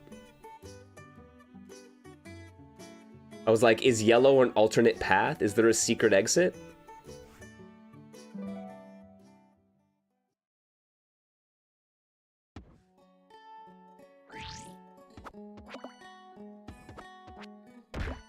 Ooh, okay.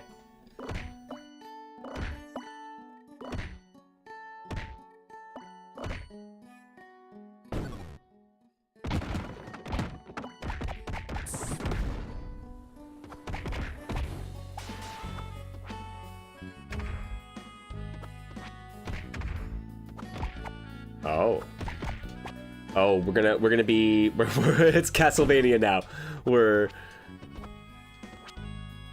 Okay, I need the charge to get up there. We're gonna have to break all of the lamps.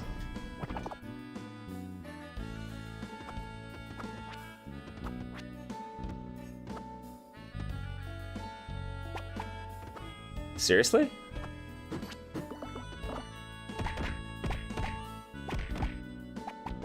Oh, it's from all the way over here?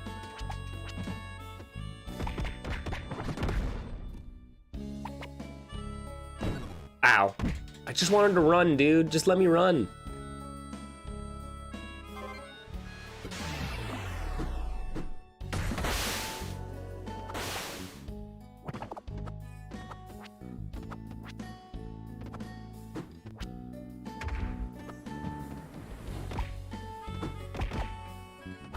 I'm gonna take the health. Thank you very much. Ow. Okay. Turned you. I keep using up my double jumps.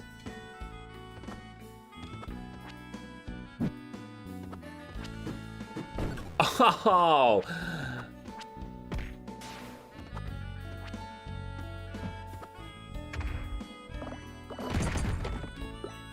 Just gonna mistime all of my ground pounds.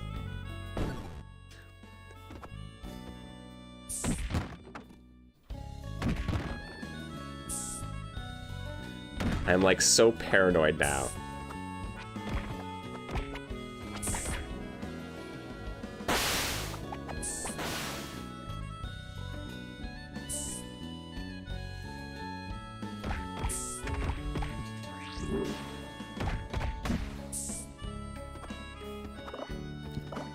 Yeah, need to roll more. I mean, I should not be surprised by this statement, right? Like, it's a platform fighter. It's platform fighter platformer.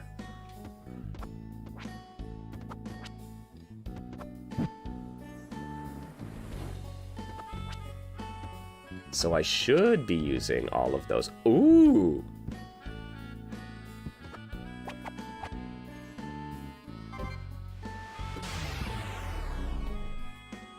Oh, come on.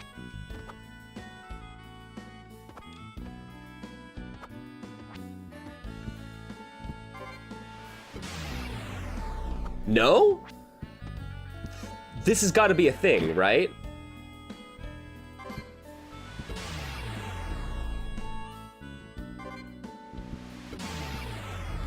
How is this not a thing?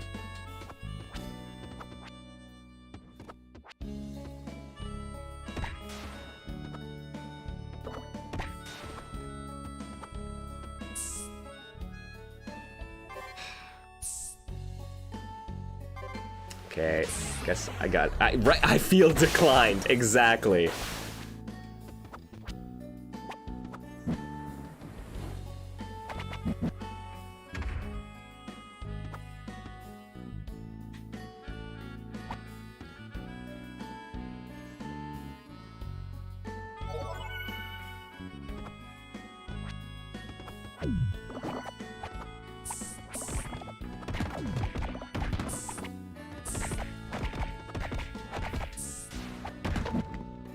God bless those neutral airs.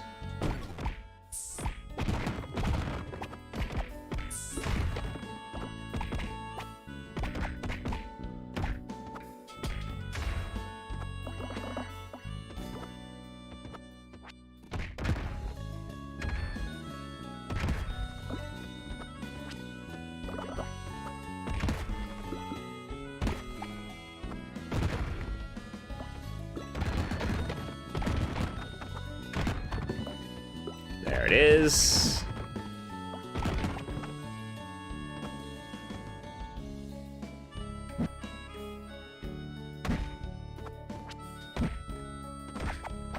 Haha. Give him my heart. Okay, I mean, I obviously did not miss anything. I feel, dude, that place at the top, I feel like I missed a secret, but maybe I really just didn't.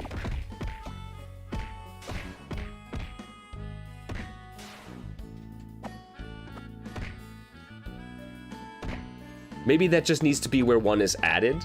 That's all I'm saying.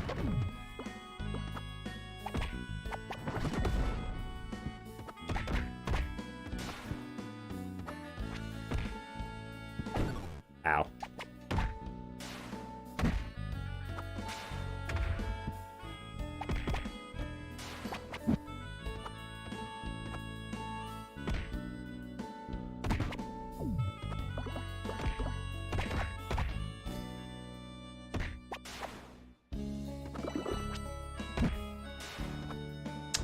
That's it? All right.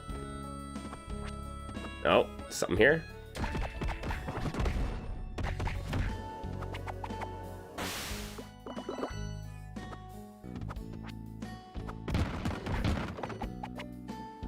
If I had to pick one element of a fighting game to riff off for a board or card game, what would I pick?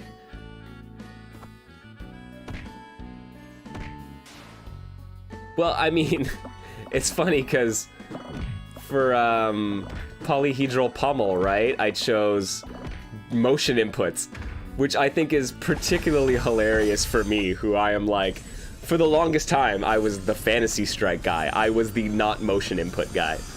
But that's where I went to. But,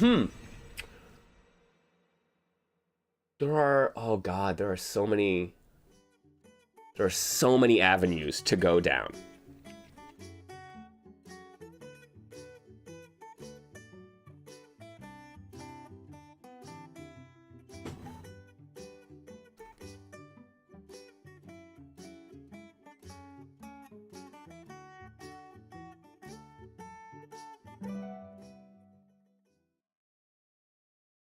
One element of a fighting game to riff off.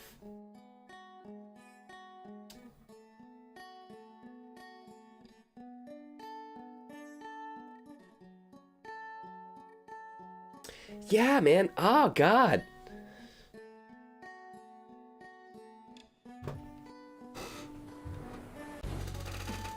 Such a fun. Oh, thank you. I appreciate that.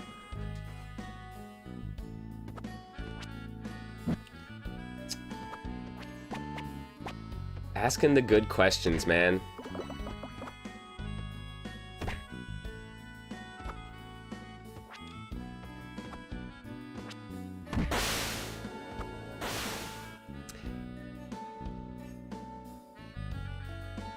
Ooh, a board game all about the creative fighter element. She has a freaking submarine? She has a punching glove, a boxing glove, submarine.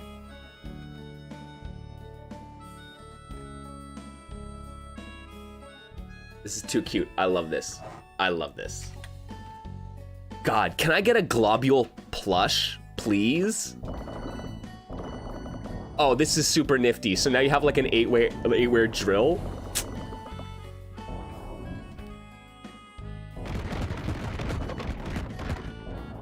Oh, this is super cool.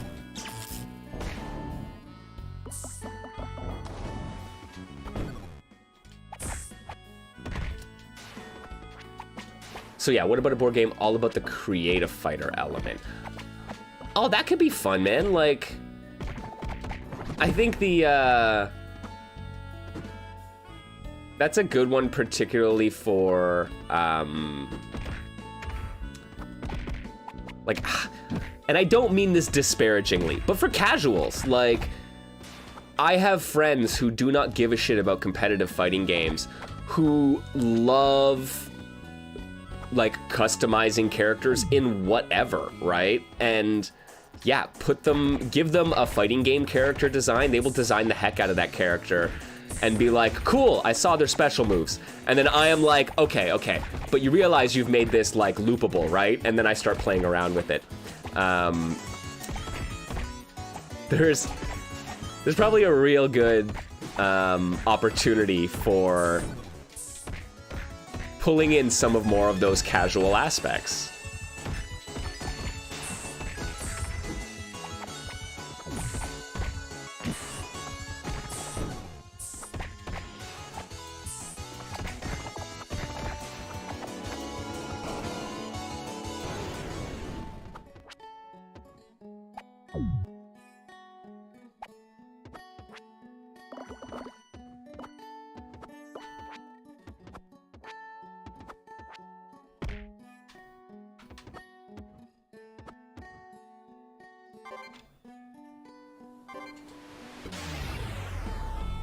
Nah, damn.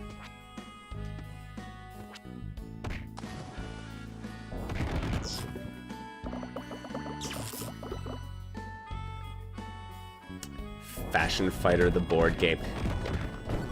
Ouch. Yo, oil spills? See? Deadly. They're deadly, guys.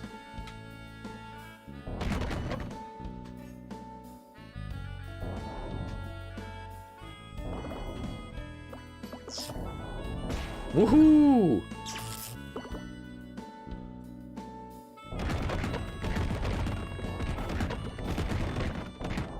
Damn, I gotta stop doing that. I'm getting carried away.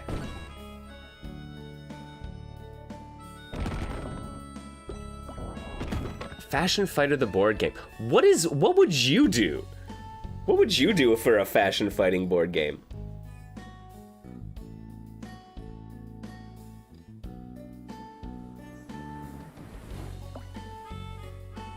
Because I'm like, you could do literally just like the designing a character being a thing, right? As opposed to doing any actual combat with it.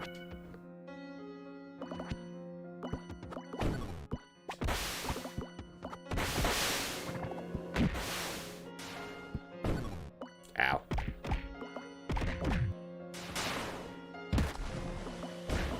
What's your concept there? Yeah. Deck building fighting game. Ooh, okay. So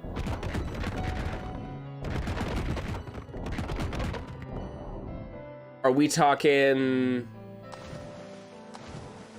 like CCG? Yeah, matching outfits in a team fighter. Oh, that is, I am fucking there for that, man.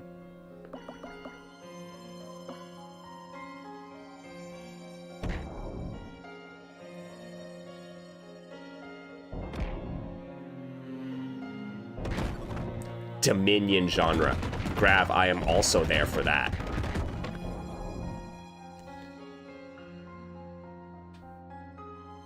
Look, we have talked many times about the importance of color coordination in your fighting game team. Yes, that should absolutely be it.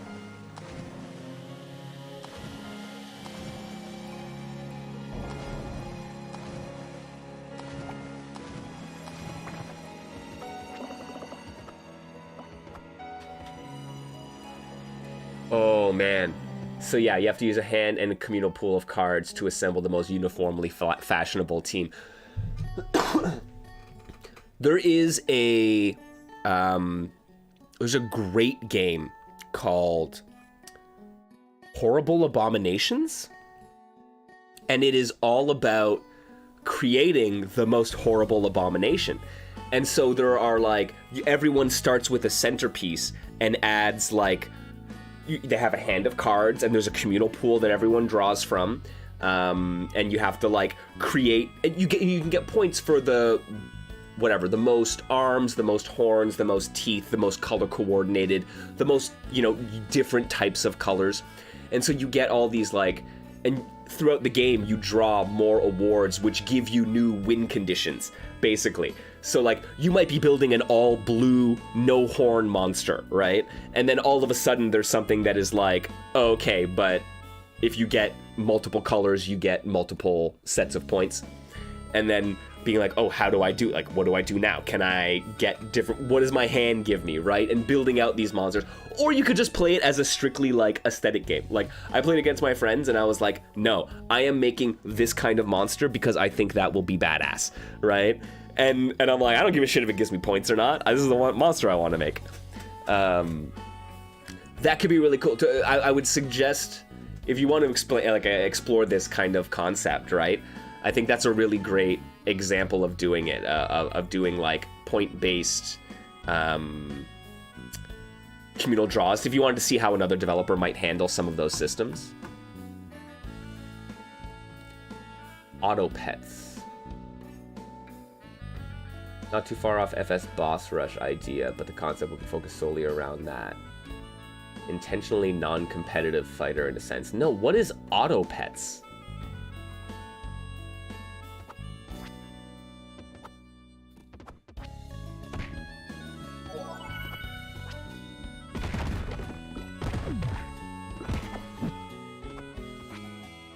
I do not think I've ever heard of that.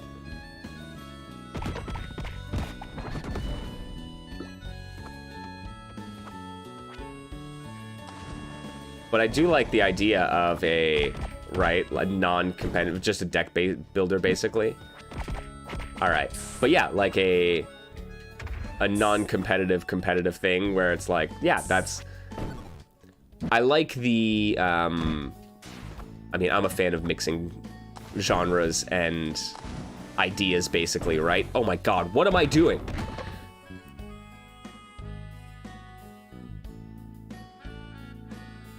I just gotta punch you in the face. No?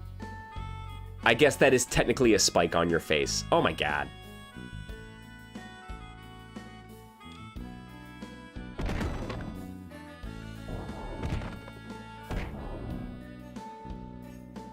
Get.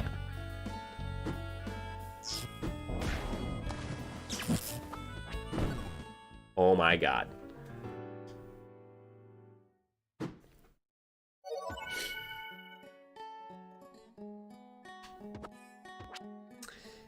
Yeah, how do you make it good if there isn't a big player base? I mean, that is always an issue.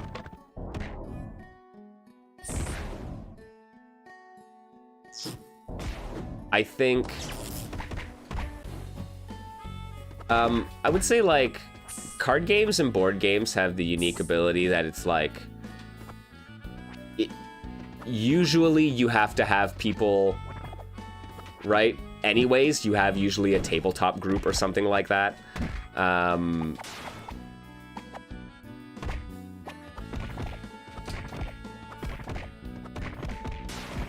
It's relatively easy to find a small enough group to play something like that with. And then you can also do single player versions of, or like single player rule sets.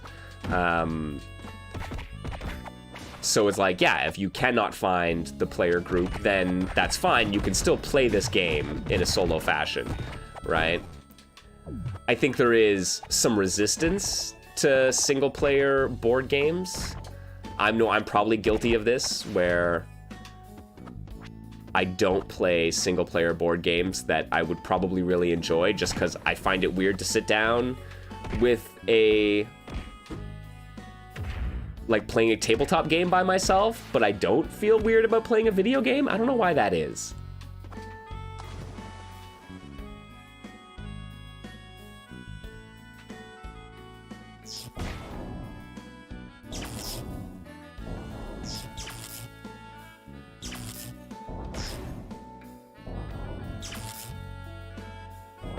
Whoops, not looking at the screen.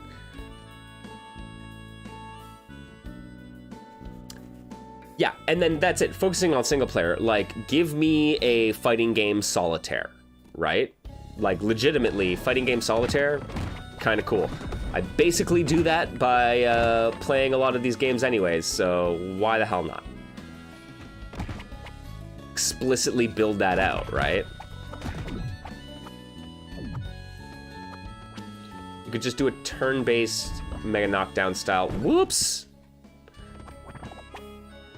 Mega Knockdown, but that's not what you were imagining exactly. Yeah.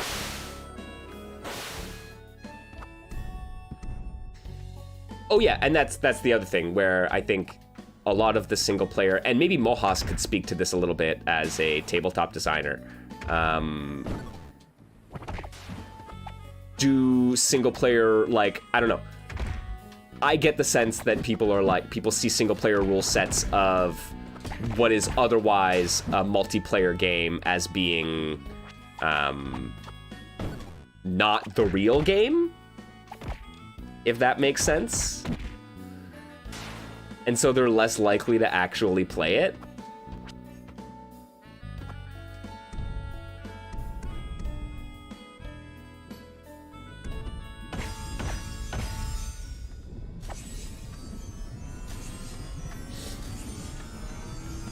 Yeah, that's a really good idea, Graph. Like, starting from, and yes, more high score games too. That's awesome. Right? But do a, like, high score single player thing and then build that out into a versus thing, right? And that's a good way to build a base and go from, yeah, I'm also kind of sad that container didn't break, eh?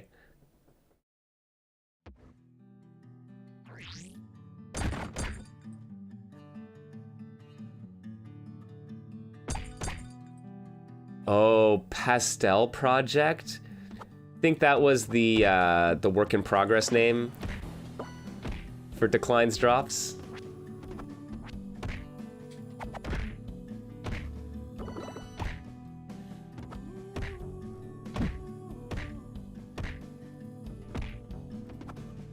Oh, this is another fun vertical drop or vertical climb level.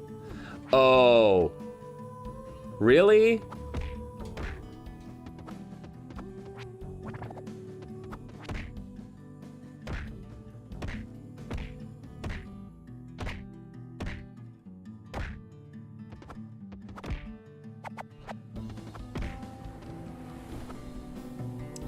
Will this do it? Oh, it will. Ooh, okay.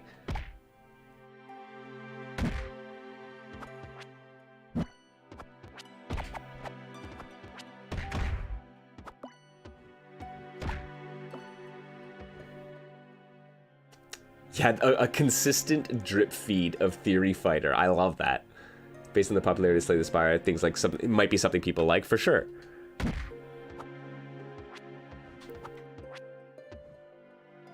Yeah, I think finding a way to capture that, like you said, that Theory Fighter-ness of fighting games in...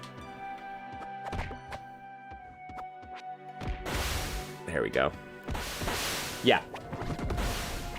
Capturing that in a board game, I think is super cool. Like that's an interesting approach.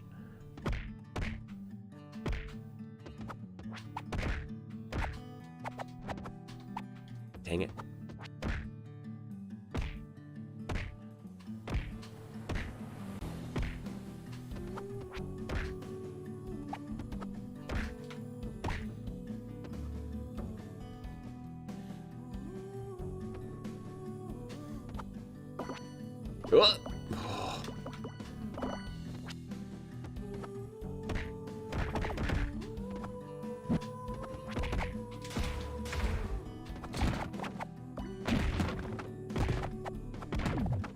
Okay, I'm gonna have to pick up this soundtrack, man. I have not enjoyed a soundtrack this much in a while. Like, it's given me some almost Bastion vibes.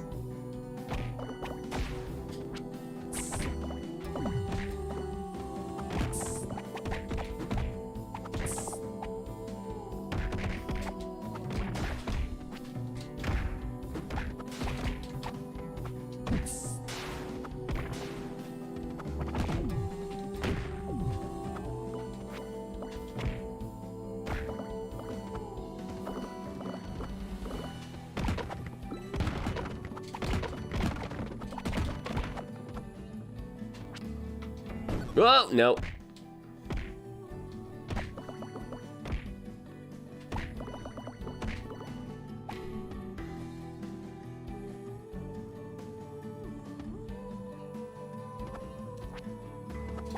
I will say, this is a very...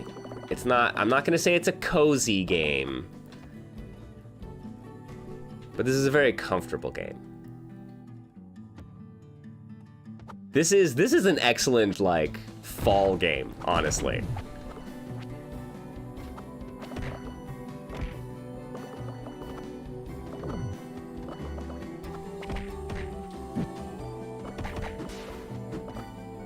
Spending some time in the cool autumn air.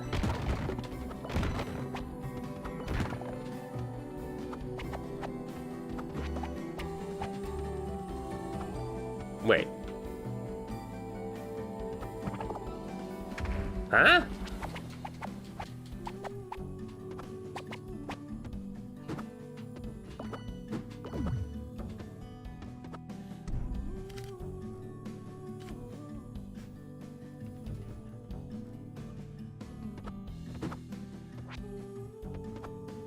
Am I missing something here?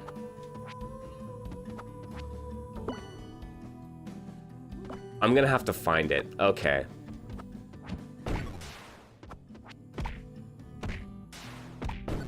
Ow.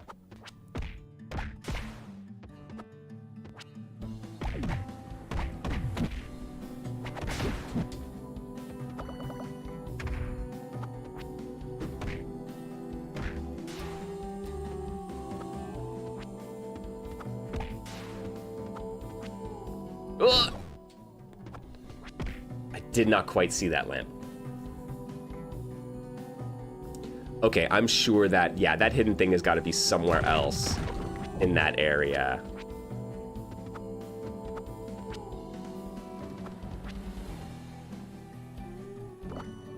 Well, hello there, Super Meat Boy Blades.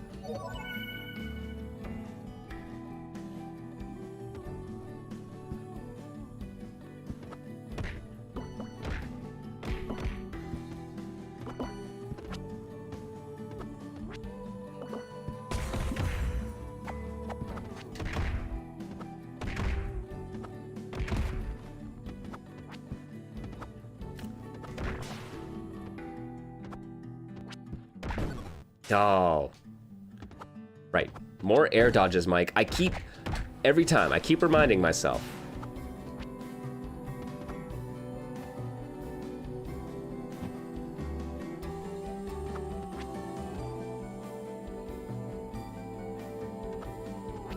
Oh, really? Okay. I didn't think it was going to be 3 blades.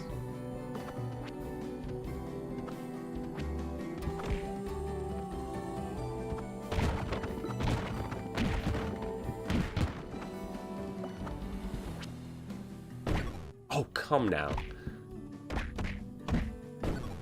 Oh, jeez.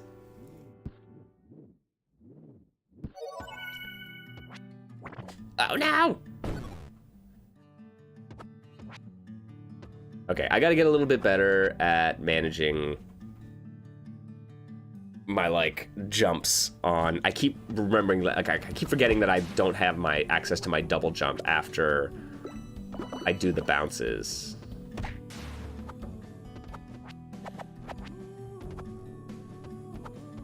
Oop.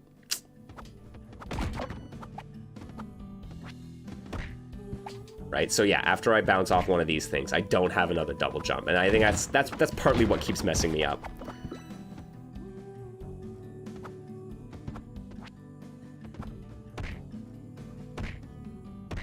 And then I gotta, yeah, and then I have to down bounce off of those guys. Oh man, I was right there too.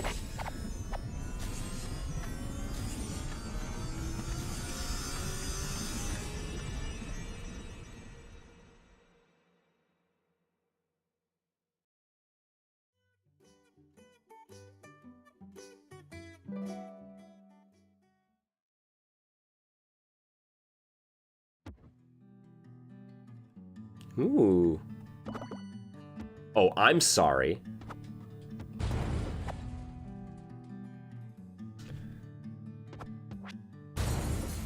Oh, you're giving me weaponry now?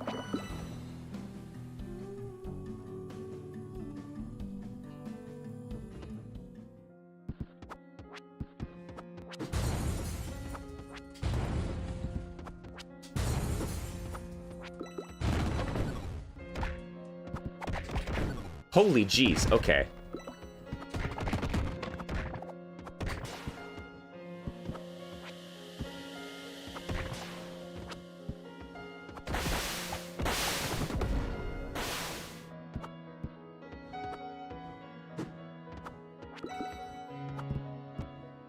Whoop.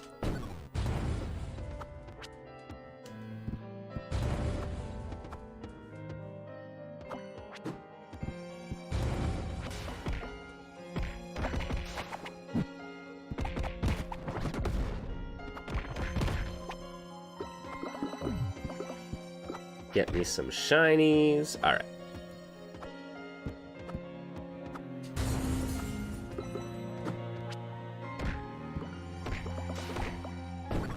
Curse me. I'm just gonna tank that. Oh no.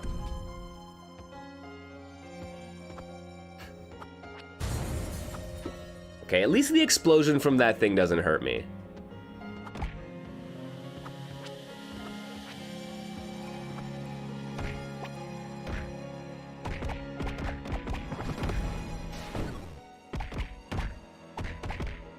Just want to beat up some chickens.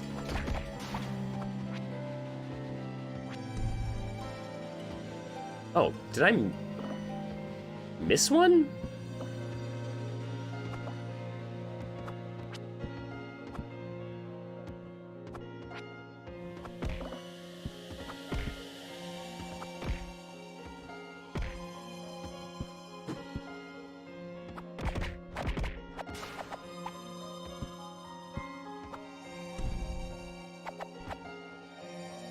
Or it's not kill all the enemies, is it?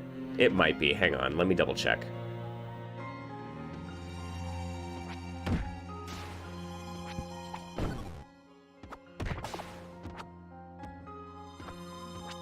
No, I'm silly. It's over here. No, because I got that.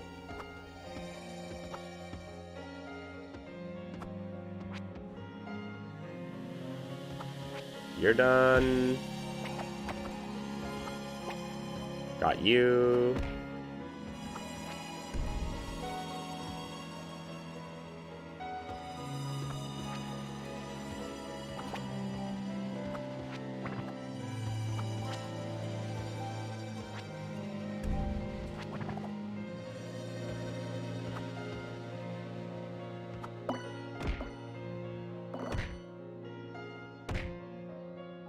Okay.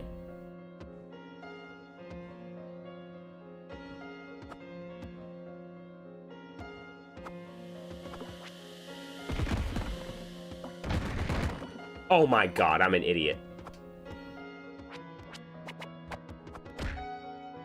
Aw, I feel so silly.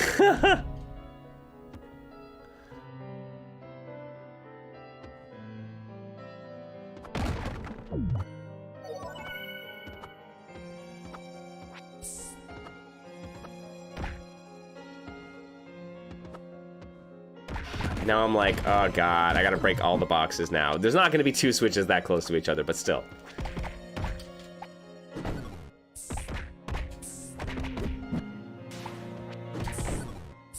Ow.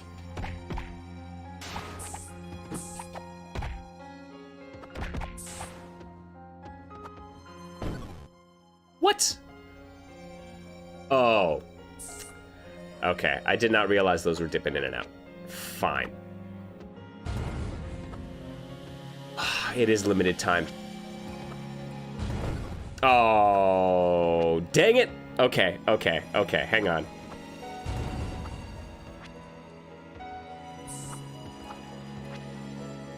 Nope.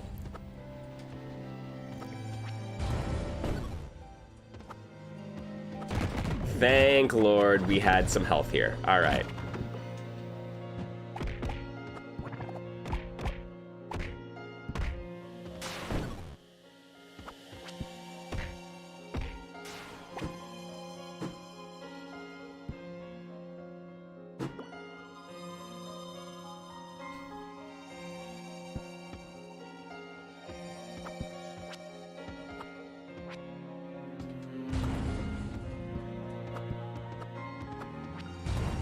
Ah!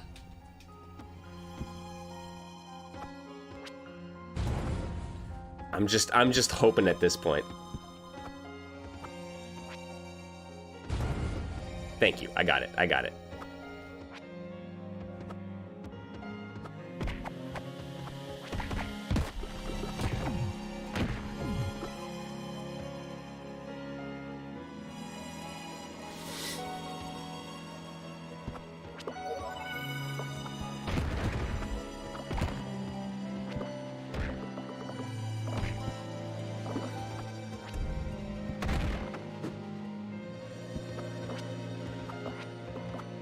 Okay, where are we heading? Grab it. Ah, what? Oh, you little jerk. Are you kidding me? Your hurt box pushed me over the edge there.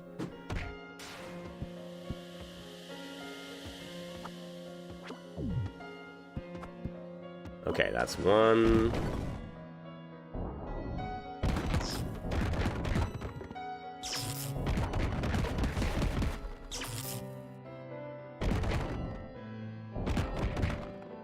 Two. Nope, don't go that far down, Mike.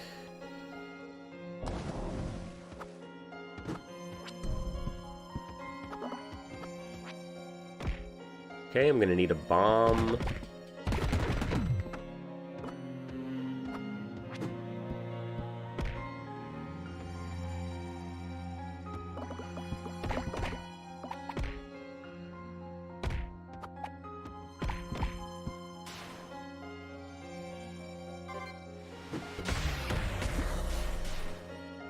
There's my bomb.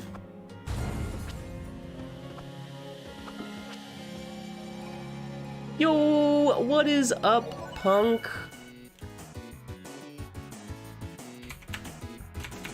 How's it going, fam? Oh my god, yo, my notifications weren't working. Thank you, Grav, for giving out the gift subs there. I appreciate you.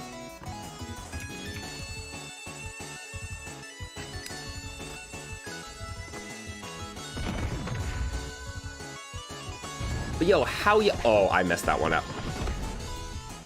I messed that one up. Stream this morning, took a nap, getting ready for dinner. Awesome, awesome. Yo, yeah, I'm just chilling, enjoying the birthday, going through declines, drops. Yo, I had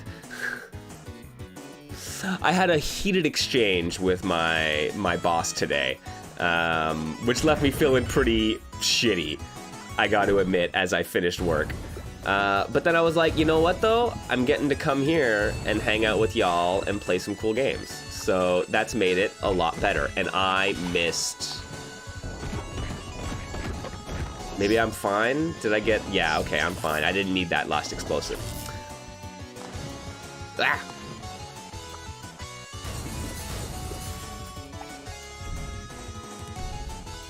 I know. I hate it, right? Well, and it was one of those things where it was like, I wasn't even mad at him, I was mad at the company, and unfortunately, my only way to get through to the company is by dealing with him.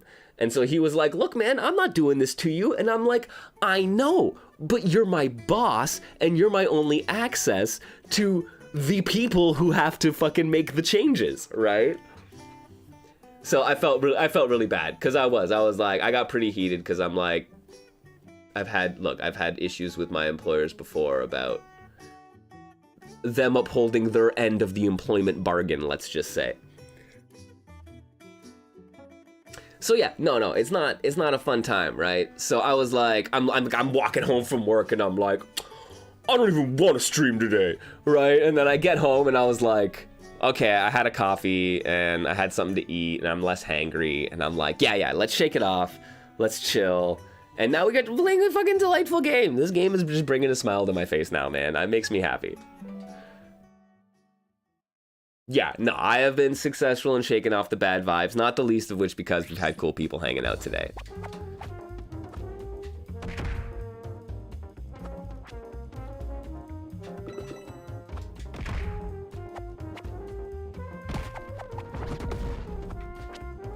Yeah, it is. It is a cozy, fun game. It is. I mean, yo, it's Smash Brothers meets Yoshi's Story, right? It's got some Kirby in there, right? There's some good points of reference for you.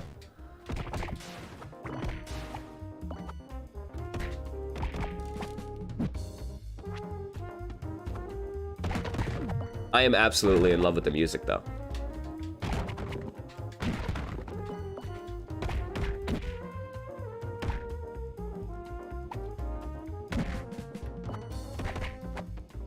Oh, come on. Oh, I'm going the wrong way.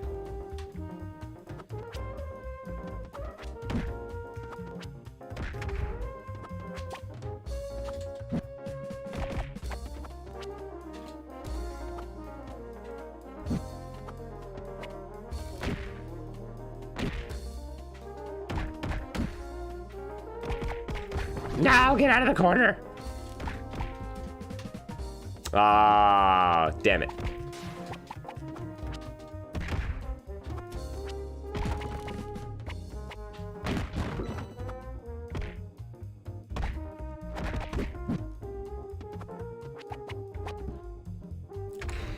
Yo, we were just talking earlier on about like this style of game, and I was like, yeah, I'm pretty sure Punk had recommended like the Virtual Boy Wario game, right? So yeah, that you say the Wario Land Shake It Up on the Wii, right? Or Shake It on the Wii. That was another one, yeah. I never played the Shake It on the Wii, but it was once again a game that got like surprisingly good reviews.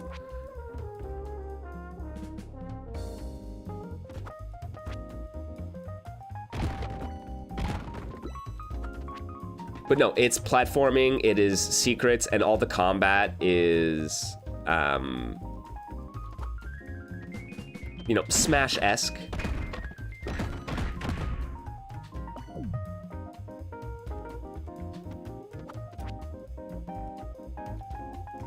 Oh, really? You don't need the motion controls to play Shake It either? Okay. That might be nice. I never really actually minded the waggle controls. I was okay with those. Yo, what is up, Screaming Red Skull? How you doing? Yes. It is true. It is the day of MrMKL's birth.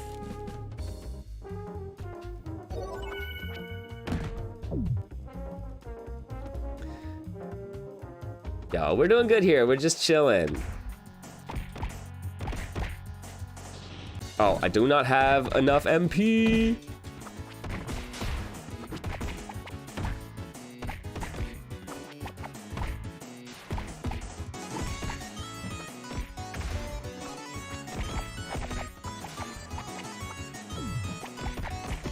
Where do you think you're going, Snaky boy?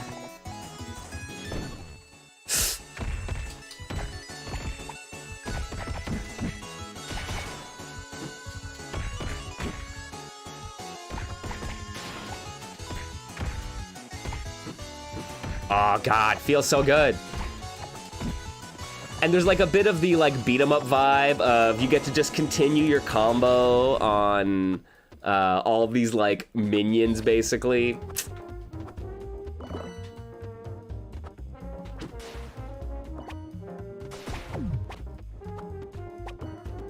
All right. The code to that is hidden somewhere in this level.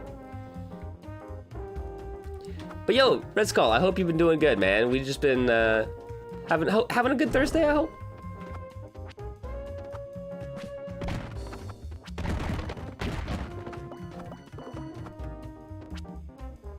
Like when modern beat-em-ups feel, feel more freeform like that. Yeah, there's something nice about just like, whatever, I'm building my own combos. There it is. Okay. Down right.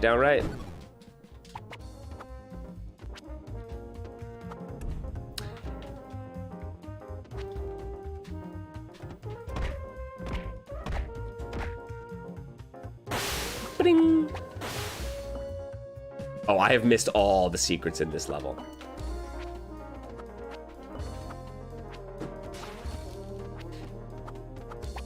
Oh yeah, Punk, I don't know if you saw that. I posted it. I posted about it a while ago. A clip from it. It was a beat 'em up for the Pico 8, and they have like their big thing is parry anytime, and so at any point you can just tap towards another attack, and you'll do a third strike style parry, and it'll like cancel any of your active animations or anything like that, right?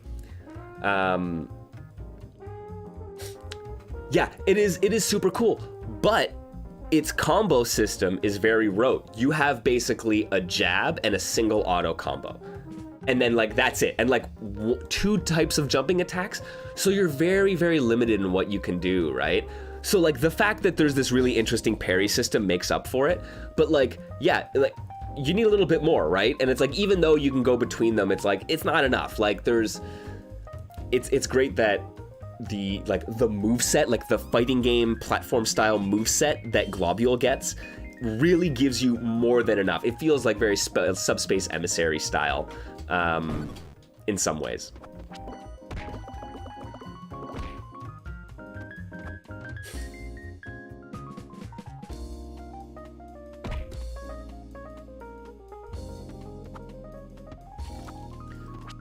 All right. Oh, just getting home from work. Yo, well, at least you are away from the day job grind. All right, like we thank for the small graces.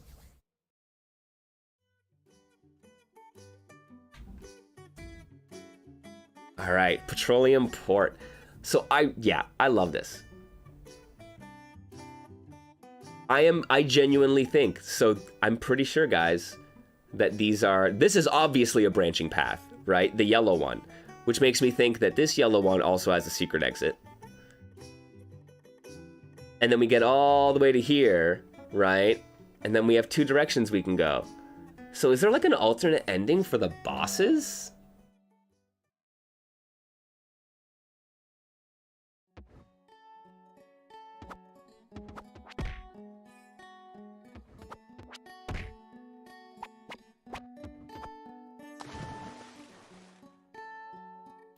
Okay, and I said it before. This punchy submarine, too good. I love it.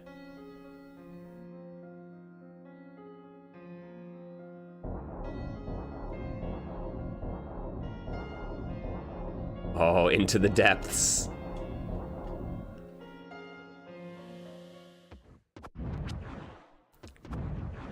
What other non-fighting game stuff have I been playing off stream?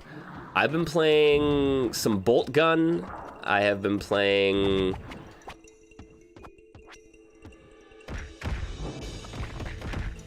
some rhythm games. I was talking about playing Os, and I'm playing the Hatsune Miku one.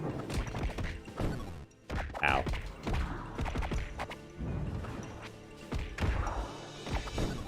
Ow. Okay. Okay. So it has a little body strike. What is the ooh, okay. I'm like, what's the visual tell for that?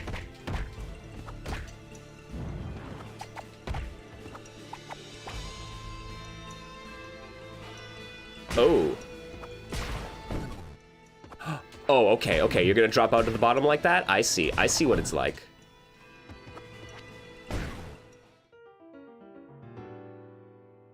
But yeah, the bolt gun, it's like a boomer shooter in the Warhammer universe. That's really been the main non-fighting game thing other than rhythm games. But, god damn. I was gonna say though, one thing that I'm gonna start playing next week, because I do kind of want to play it on stream.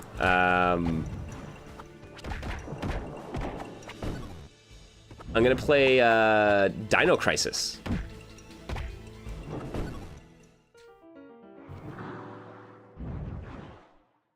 For the Dreamcast. So, because I've got my Dreamcast up and running, so I'm gonna do some CRT streams playing Dino Crisis. I think that should be fun.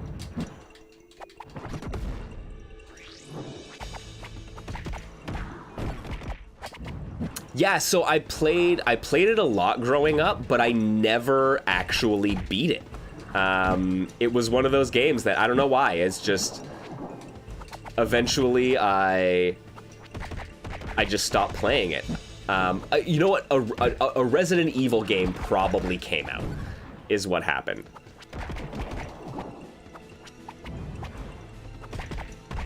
But that, yeah, a little bit of childhood vengeance, right?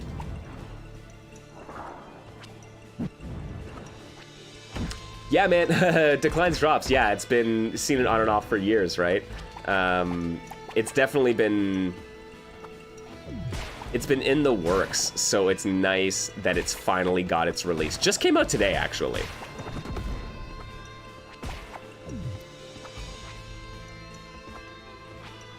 But it is super good. It's got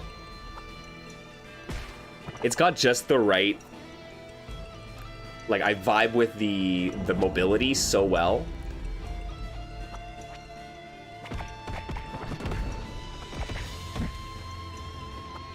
That, like, yeah. Just hopping around in the general traversal. Like, I get so into just doing traversal that I'm like, oh, right, there's a fuck ton of secrets hidden throughout these levels.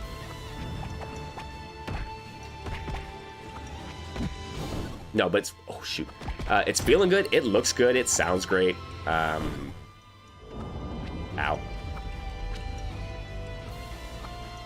I'm curious how it's gonna... Like...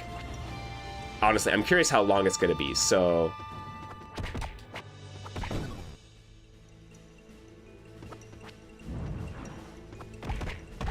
Because they seem to have introduced a lot of different mechanics already, and I'm like... Can you keep that pace up for as long as I believe the game is gonna be, right? I'm not entirely sure, actually. Oh, dang. Too slow on the last jump.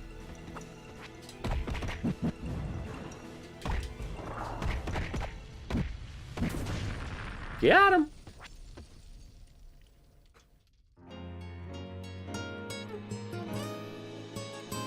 Yeah, you've been doing the returning for vengeance on childhood games, which I think that's awesome.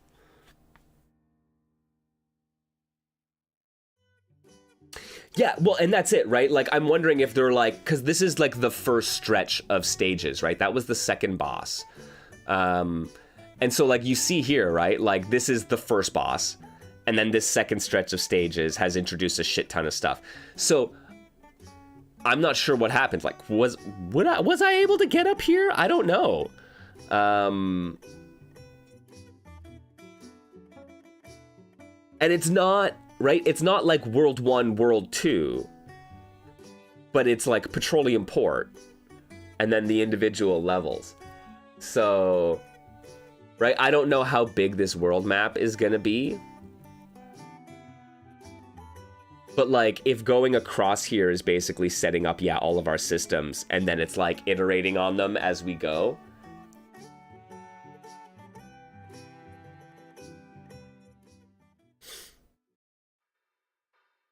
Okay, we have not been to the shop. All right.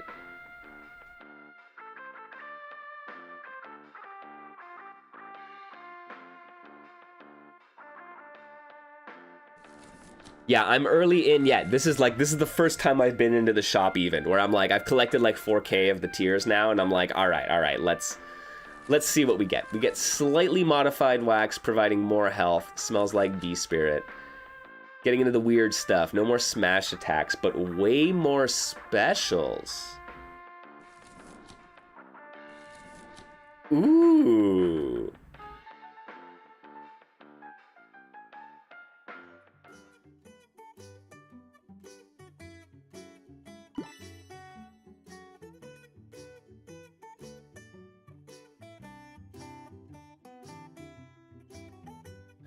Oh, and then files. These are probably like challenge modifiers? Okay.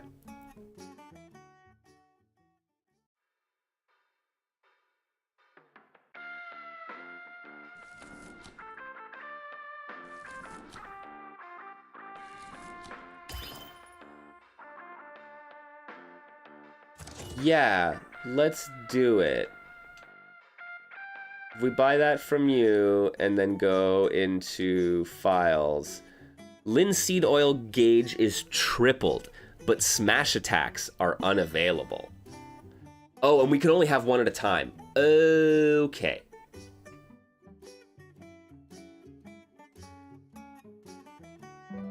God, I'm kind of curious now. Here you go. So I'll go back and I'll show you who the first boss was.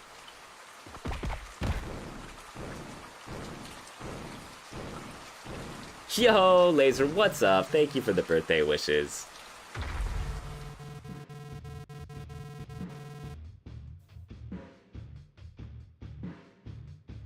Yeah, I've had a few people from some of the different time zones pop in to be like, I gotta go to bed, but happy birthday!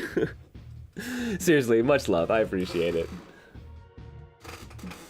All right, so we've destroyed some of the corporation's production facilities. Now it's gonna be pathetic. Bros are gonna give me an earful.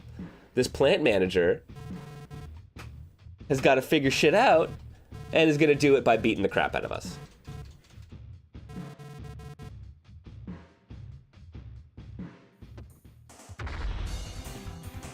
All right, yo, that is so many specials. All right.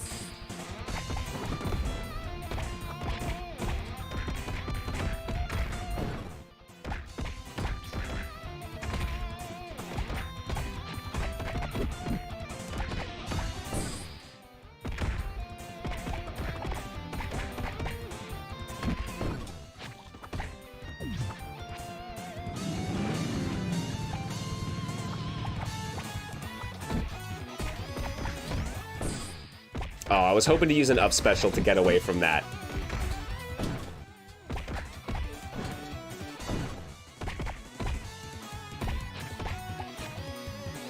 As is typical for me, I am not doing the greatest with evasion, though.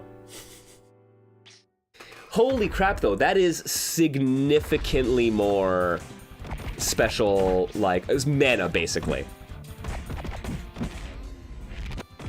Ooh, ooh, we got the stun?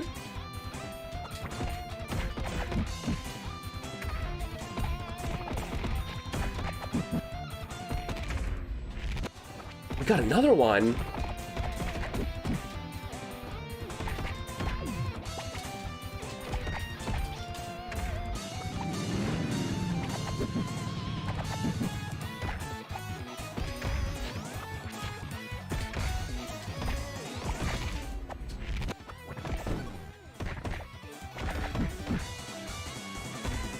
Yes!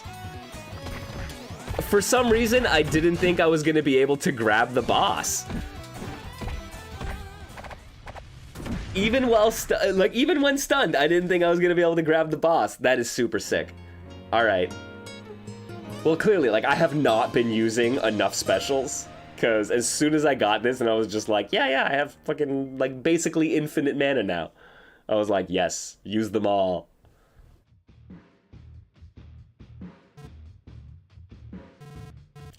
Yeah, well, that's it, right? So I saw that where it's like her side specials, which are the cheapest ones, are the grabs. But if you can't use them on all enemies, which typically you can't use grabs on all enemies, it's like, what do we do, right? Like, is that, suddenly I'm like, it makes, I think, yeah, that's it. Early on, like, these early levels, because the cost of the specials were so high, I wasn't using them. And because I wasn't sure if that would work, the cheapest one would work, I wasn't going for it. Yeah, they typically don't work against bosses. But that was good. I don't know why I got a string of so many stuns so quickly, right? I guess it just is stun damage from the specials is that much higher. Oh, that's super awesome.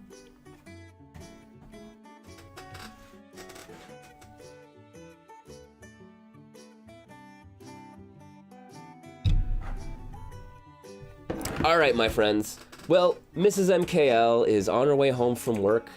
She's about to, I think we're gonna celebrate by having a lovely little dinner. She's gonna treat me to something special. So, I think I'm gonna go get ready for that. But friends, I just wanted to say, I appreciate y'all. I really do, man. Like, I love that you folks like what we do here in the digital basement. I really love that, you know, I hope you appreciate my thoughts and my words, and you keep coming through here and hanging out and chatting with me. So thank you for that, everyone. I really do appreciate it. I saw the couple gift subs there from Grav in the chat. Much love, man. I appreciate it. That shit really, it keeps me going. Like, honestly, dudes, every time someone is like, yo, here's a few bucks, dude, I really like it. Every time someone's like, yeah, I'm gonna pick up the, you know, your copy of Okizine or something like that, it really makes me smile. It really is the best encouragement, is just seeing people say a couple nice words about I love it. I love being able to support you. I love being able to do this. I love being able to hang out, right? Seeing those bits of support, the gift subs, the bits, the retweets and all that warms this old man's heart.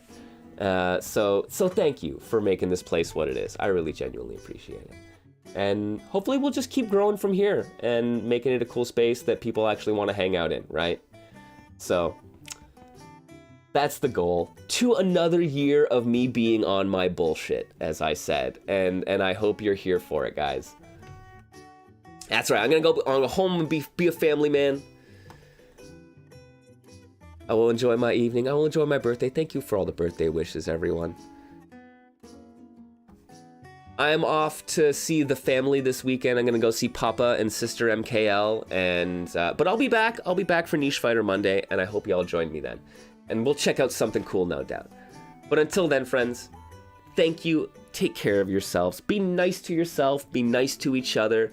And stay safe out there. I'll see you next time here in the basement, friends. Adios.